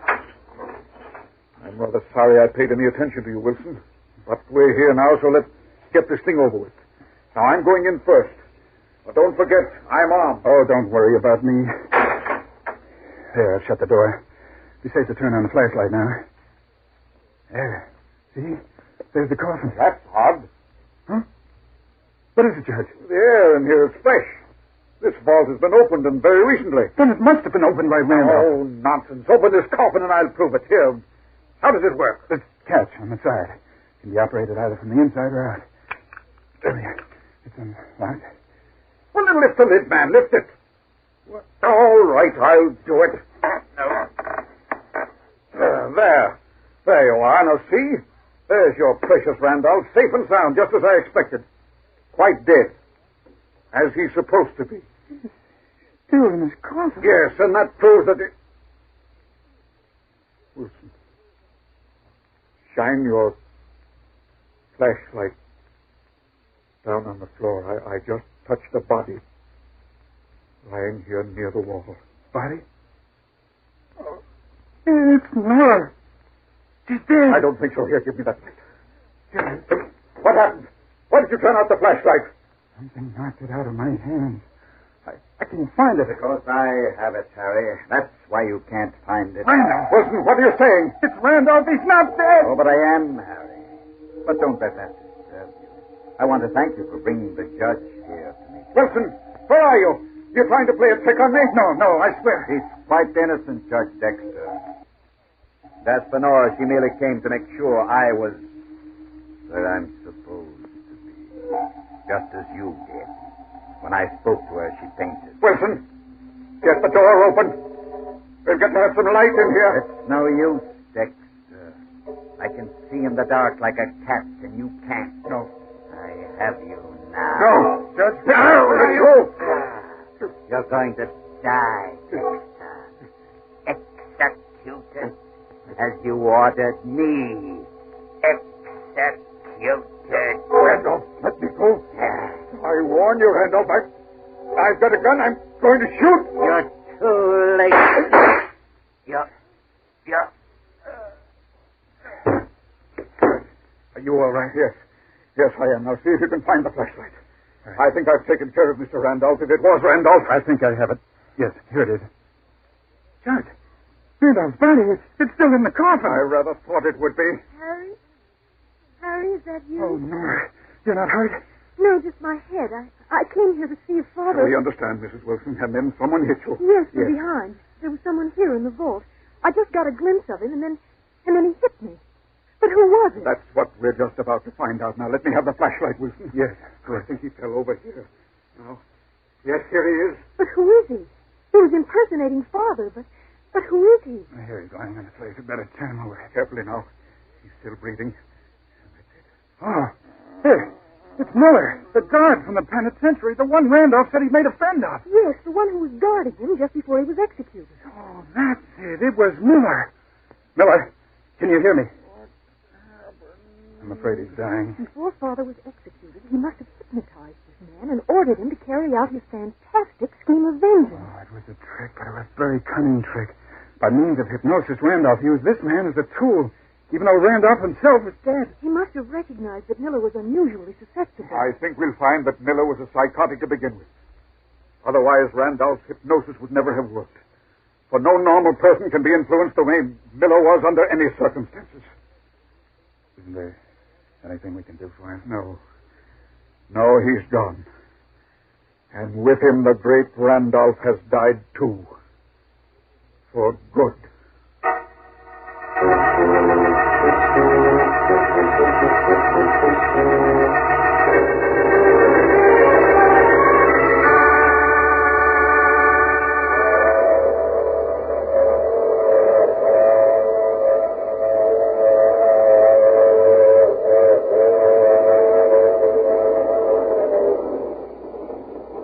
This is the mysterious traveler again. So the great Randolph is dead for good, is he? I wonder. After all, Miller wasn't the only guard Randolph had a chance to talk to. Oh, but he couldn't have hypnotized any of the others. I wouldn't give it another thought if I were you. Unless, of course, you were on the jury that convicted Randolph. In that case... Oh, you have to get off here. I'm sorry. But I'm sure we'll meet again. I take this same train every week at the same time.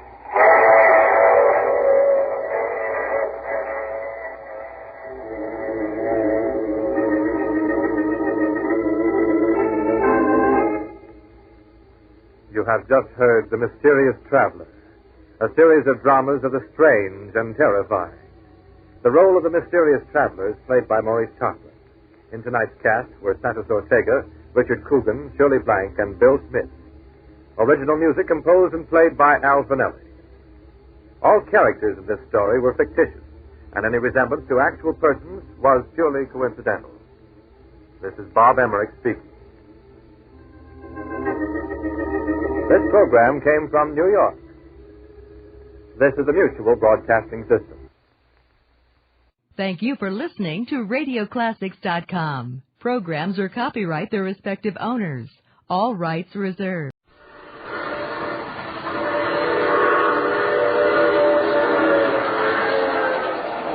Mutual presents The Mysterious Traveler.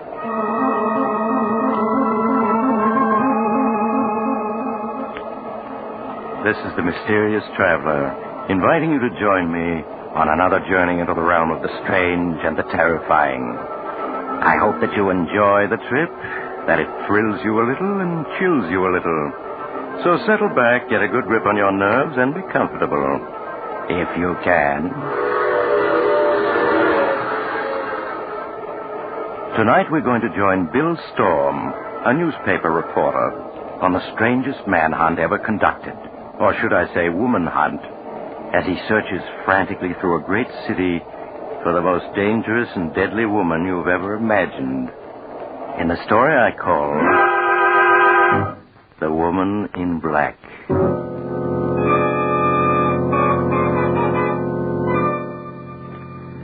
And now here's the story as Bill Storm himself wrote it down when he began to be afraid that maybe he was going to succeed in his hunt for the woman in black.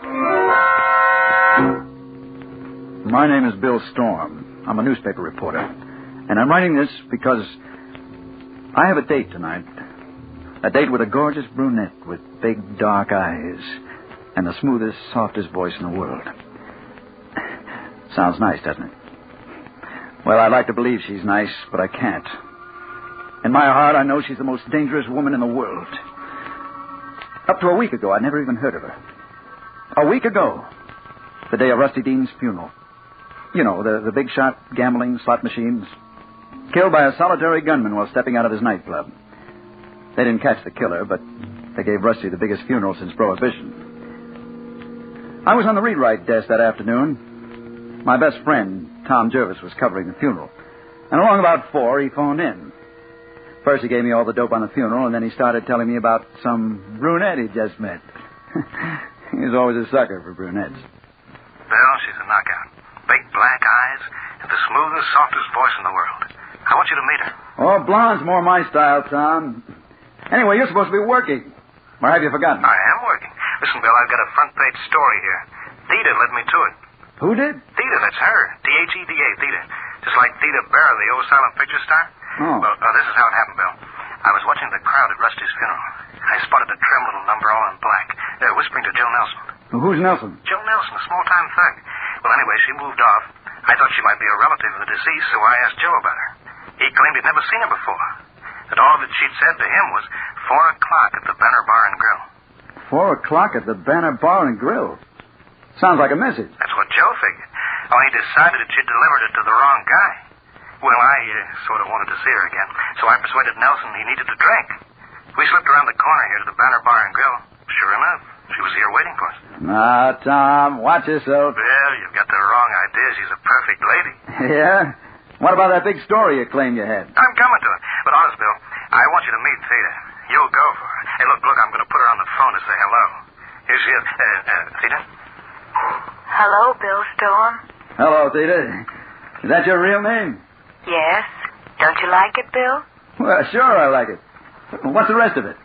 Any girl my sidekick goes overboard for, I'd like to know her name. There isn't any rest of it, Bill. Just Theda. Oh, nobody is just one name. Not these days. Sorry, Bill. It's all I've ever had. Here's Tom again. Listen, Bill, I'm going to fix up a date with her for you. But here's the story that I promised you. Joe Nelson has been getting quietly plastered. And from what he's let slip, I'm positive he's the gunman who killed Rusty Dean. He is? Well, then hang on to him. I am. You get a car, come down here. We'll smuggle him up to the office and work on him. Maybe we can get the whole story out of him. I'll be there in 15 minutes. Keep buying him drinks till I get there. What's the address? It's on the corner of 5th and Spruce. Bill, 2 men just came in the door. They got Tommy guns. They're after Joe Nelson. Tom, what happened? They just mowed him down. Theda's gone. She slipped away when they came in. I think she fingered him for them. Yeah, that explains everything. Bill, they're coming over toward this phone booth. They're going to shoot. Bill! Tom! Bill, they've got me. But find that girl. She knows who they are. She's working with them. So long, Bill.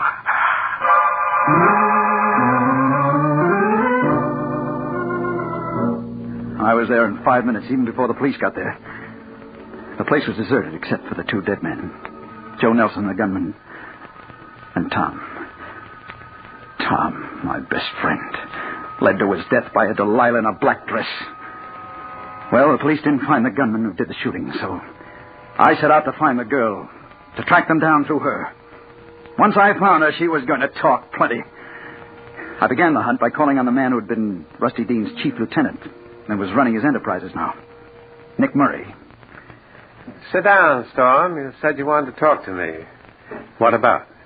Murray, did your boys kill Joe Nelson this afternoon? My boys? No, Bill. Why should they? Maybe because it was Nelson who bumped off Rusty Dean. He did? How do you know that? You mean you didn't know it? Listen, if I'd known that Nelson would have been dead long before this. I figured that.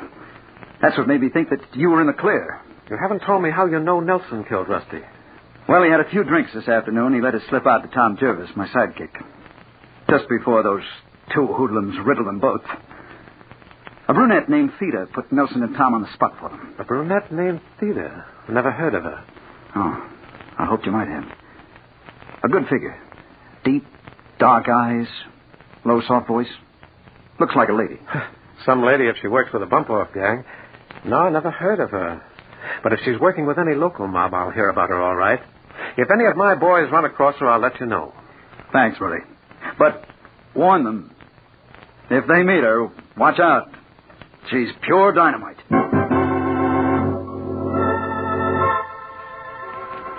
Well, that was one lead that got me no place. So next I dropped in on Captain Hughes, the head of homicide, to ask if the police had gotten any fingerprints off the glass the girl had been drinking from before the shooting started. Sorry, Bill. No dice. You mean you didn't get anything from the girl's glass? Not a thing. You see, she hadn't touched it. None of the liquor was gone. Well, now that proves that she wasn't on the level. Not necessarily, but I've issued orders to have her picked up if she's found. Not much to go on, though. We try to get a description from Gomez, the waiter who served them, but... But what? Well, he says he didn't get a good look at her. When she slipped away, he didn't even see her go. Some eyes he must have had. I suppose he didn't even see the shooting. Not much of it. He dived down the cellar steps when it started. He's in Civic Hospital now. Well, I'm going out there to talk to him.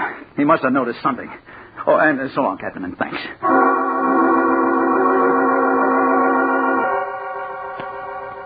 It wasn't much of a lead, but it was all I had.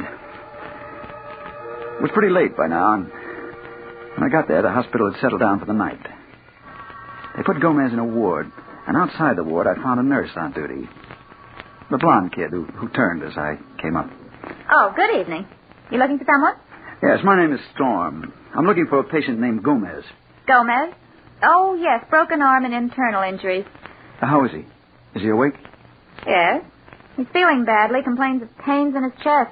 Well, if he's awake, I want to talk to him. This is police business. What bed's he in? The last one, down by the far door. But I'll have to ask the doctor if you can see him. Will you wait here? She disappeared down the hall, but I didn't wait. The ward was dark, except for a couple of dim lights.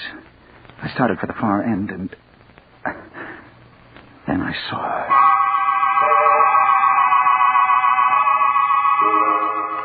She was just a figure in a black dress bending over the last bed. But it was Theda, all right. It had to be. I tiptoed down the room. She was talking to Gomez, and he was moaning a little. It hurts, doesn't it, Gomez? Yes, of course it does. But it'll go away soon. He mumbled something, and then he reached for the glass on the table beside his bed. A drink of water? Of course. Let me help you. She helped him lift the glass to his lips, and then I knew what she was up to, and I yelled, Gomez! Drop that glass! Don't drink out of it!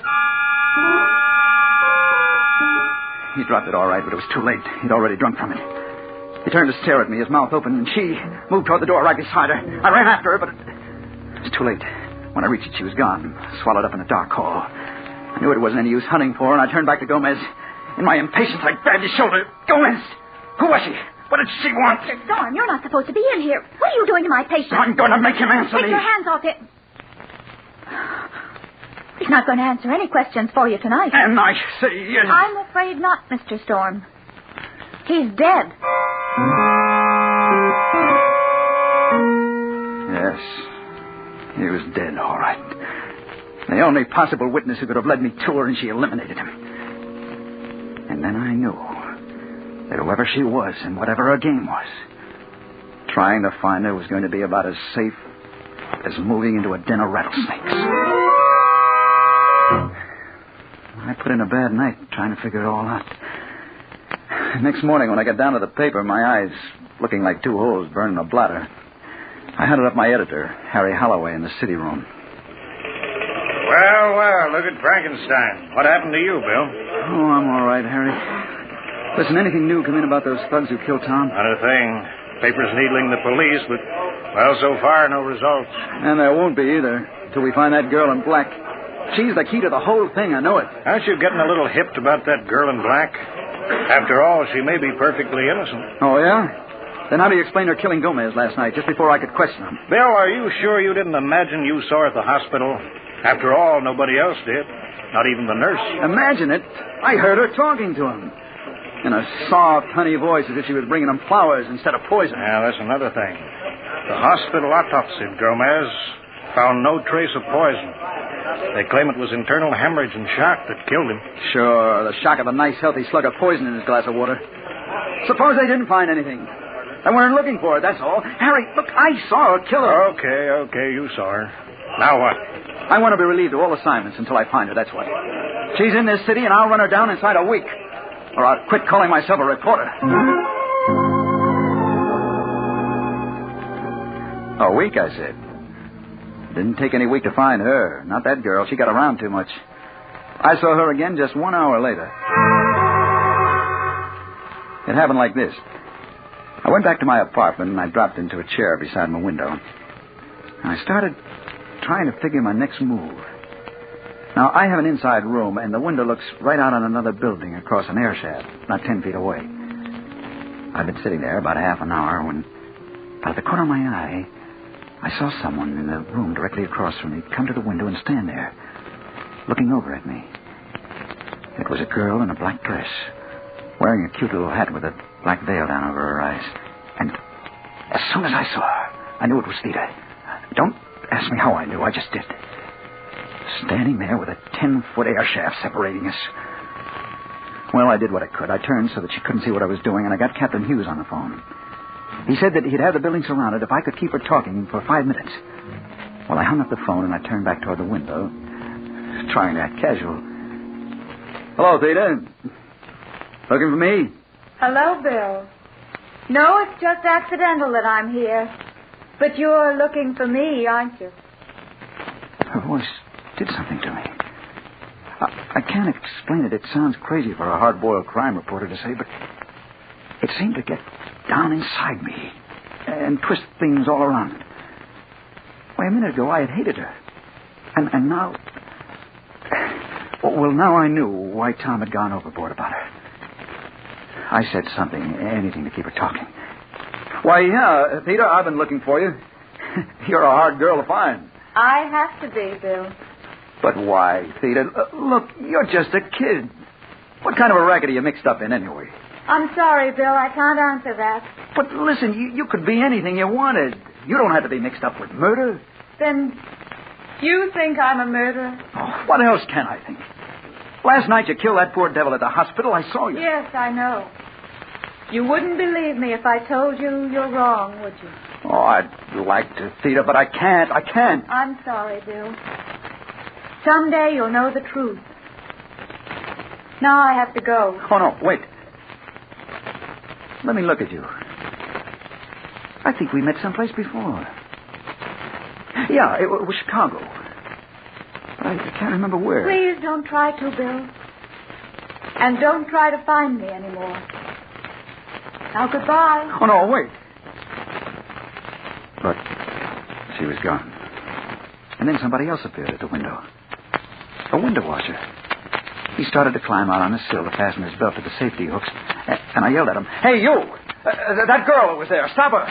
You made a little number in the black dress? Yeah, where did she go? She went out just as I come in. But... Well, go after her. Grab her. She's wanted by the police. Hey, listen, mister, I'm here to wash windows, not to chase dames. If the police want to, let them catch her. Now, quit bothering me. I got a job to do. Hey, look on. Huh? What? Your safety hook. No! Ah! Right in front of my eyes, he fell 15 floors. I saw the safety hooks break as he leaned his weight against them. And then I knew why she'd been there. She'd been there to weaken those hooks to make sure that poor devil fell and killed himself.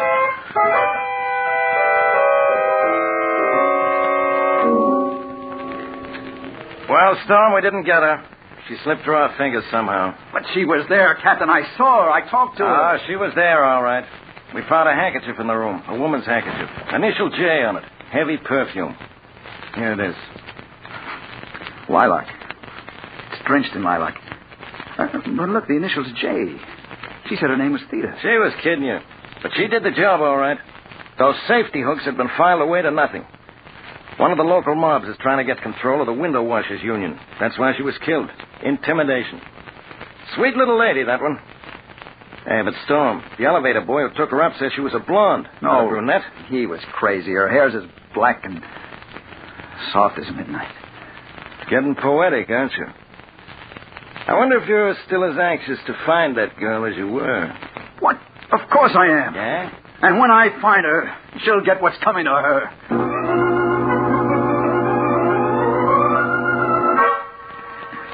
That's what I said. I didn't know for sure whether I meant it or not.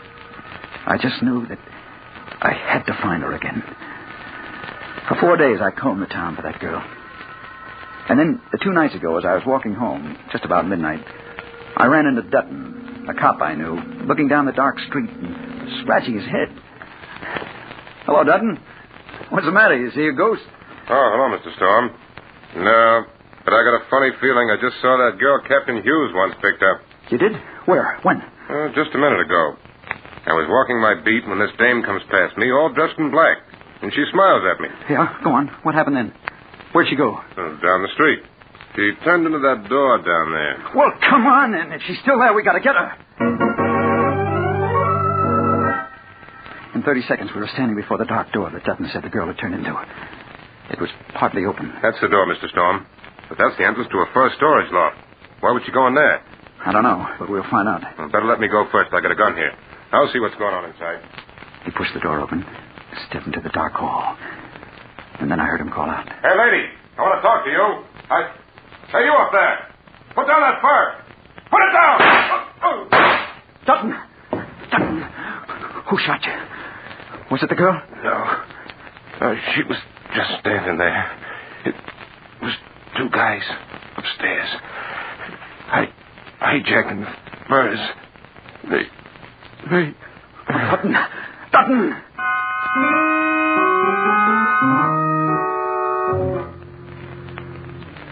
But listen, Storm, you say you didn't see her. Now, how do you know it was the same girl? I know, Captain Hughes. She was acting as a lookout for those fur thieves. She deliberately lured him in there to his death. Maybe, or maybe not. Now, I'm seriously beginning to doubt if it's the same girl mixed up in all these cases. I think it's just a theory. Your theory. I'll prove it to you. She's definitely mixed up in these rackets. And by now, Nick Murray and his boys must have learned something about her. I'm going over there now and find out.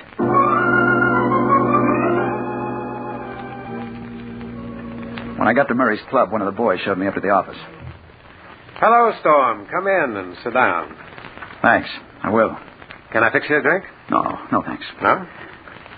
I just wondered if you'd picked up any trace of that girl I was asking you about. Theda? No, the boys haven't turned up a thing. Look, are you sure you're not just imagining her?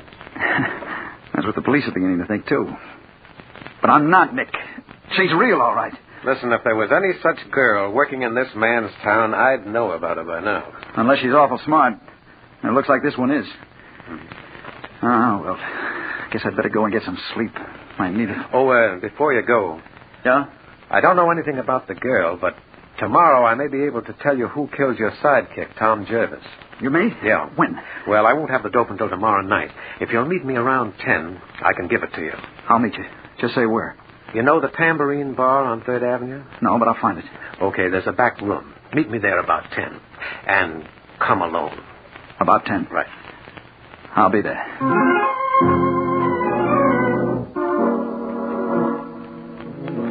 I went home, but I didn't get much sleep. I was too keyed up. About 3, I got up and I put on a dressing gown. I sat down by the window to smoke. And then, behind me... Hello, Bill Storm.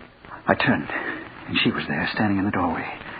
I started to get up. No, stay where you are, Bill. Unless you do, I'll leave. Theda, why have you come here? You've been looking for me so hard, Bill, I thought I ought to. Look, I won't touch you or try to make you stay, but let me get up and fix you a drink. I'm sorry, Bill. I can't stay. But I did want to tell you the time has come when you can know the truth about me. You mean you're going to tell me who you are and why you've done what you did? Everything, Bill. But not tonight. I'll see you again tomorrow, though. When? Where? You have an appointment, don't you, with Nick Murray at 10 o'clock? Oh, yeah. At the Tambourine Bar. How do you know? Are you working for him? No, Bill, I'm not. I don't work with anyone. Yeah, but Theda... Please don't ask me any questions now. I can't tell you anything until tomorrow night. Good night, Bill. Oh, no, wait. You can't go yet. But she was gone. By the time I reached the door, she was out of sight. So I went back to bed, but I didn't get any sleep. I was groggy, punch-drunk. I knew she was guilty, but I wanted to believe she was innocent. Well, now I'm going to learn the truth. I'm waiting in the back room of the Tambourine Bar. It's almost 10. And I'm just finishing this report that I started this morning. She should be here soon. So should Nick Murray. If what she tells me satisfies me that she's innocent, I'll tear this up. But if she isn't, well, I'm going to find out because she's coming through the door now. Hello, Bill. Hello, Theda. You did come, didn't you? Of course I came, Bill. You believe bad things about me, don't you? Oh, yes. How can I help it? Believe me, Bill, I'm not wicked. Look at me and see if you really think I'm bad. She lifted her veil then. And for the first time, I saw her face clearly. It was just as I thought it would be. A beautiful face. With dark eyes that I could see into deeper and deeper, like looking into the heart of the night itself. Now, Bill, do you really think I'm wicked? Oh, no. No, I don't. I've been wrong. But who are you then? What's your connection with these murders? You'll know in a moment, Bill. I have to leave you, just for a minute or two. Just while you talk to Murray. He's coming now. She slipped out one door while Murray came in the other. Nick closed the door behind him and sat down. Well, I see you're on time, son. Yes. If you can tell me who killed Tom Jervis, I want to know. That's what I'm here for. 2 of my boys killed him. 2 of your boys? That's right. You see, Joe Nelson killed Rusty Dean on my orders, so I could take over. Then I saw your friend trying to pump Joe. I couldn't very well afford to take chances. I had to get rid of both of them. I see. That explains a lot. What about the girl? I don't know a thing about her. I think you just made her up as an excuse to come asking me questions. Oh, no. No, I didn't. She's real. I know better. Because you did see a girl in that apartment where the window washer fell, but not a girl in black. You saw Janice, my girl. She filed those safety hooks, dropped that handkerchief the police found. She did? You mean you had that fellow killed? Yes, Storm. Just a little business deal I'm interested in. And last night I decided you were getting to be a nuisance. That's why I'm telling you all this now.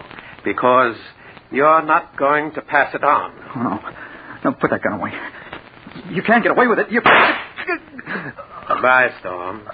We won't be meeting again.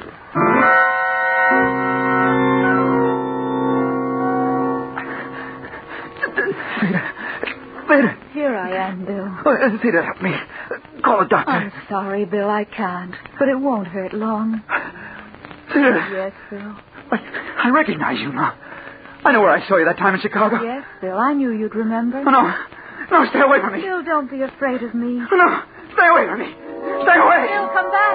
You mustn't run away from me. Come back. Come back. No. No, I won't. I won't. You're not going to get me like you did the others. Mr. Storm. Mr. Storm, can you hear me? What? Where am I? You're a nurse. Yes. You're in Civic Hospital. You were brought here an hour ago, shot in the chest. You were found crawling down 3rd Avenue by policemen. Oh, yeah. I remember. Nurse, take this down. Nick Murray shot me. What? Get word to the morning lecture. Certainly, Mr. Storm. Now, please lie quietly while I get the doctor. I'll only be a minute.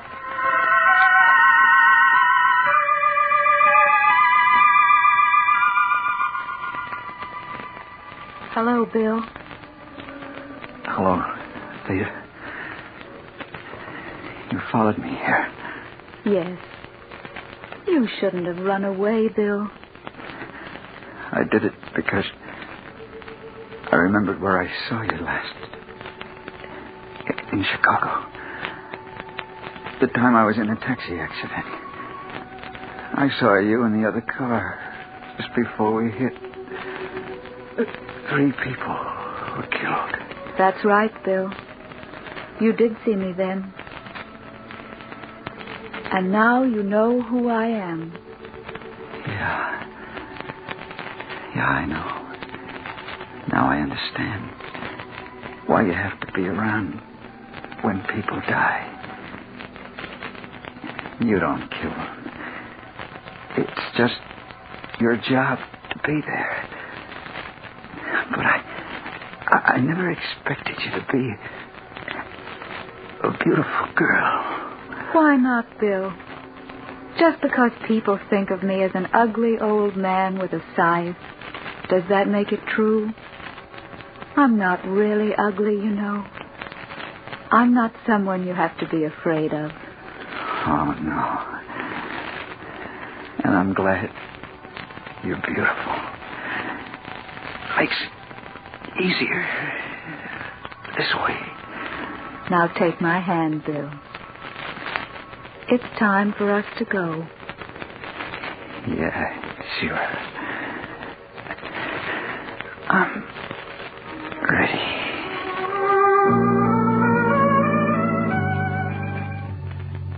He recovered consciousness a minute ago, Dr. Clark. I came for you at once. He seemed to be quite strong, and Dr.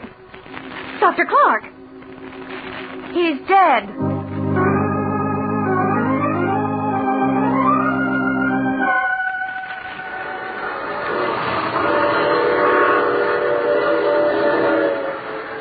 This is the mysterious traveler again. So that was the secret of the girl in black. Theda, a strange name. Theda. I wonder if Bill ever did realize that those are the same letters that spell death. But he did what he set out to do. He learned the truth, and he avenged his friend, and he... Oh, you have to get off here. I'm sorry. But I'm sure we'll meet again. I take this same train every week at this time.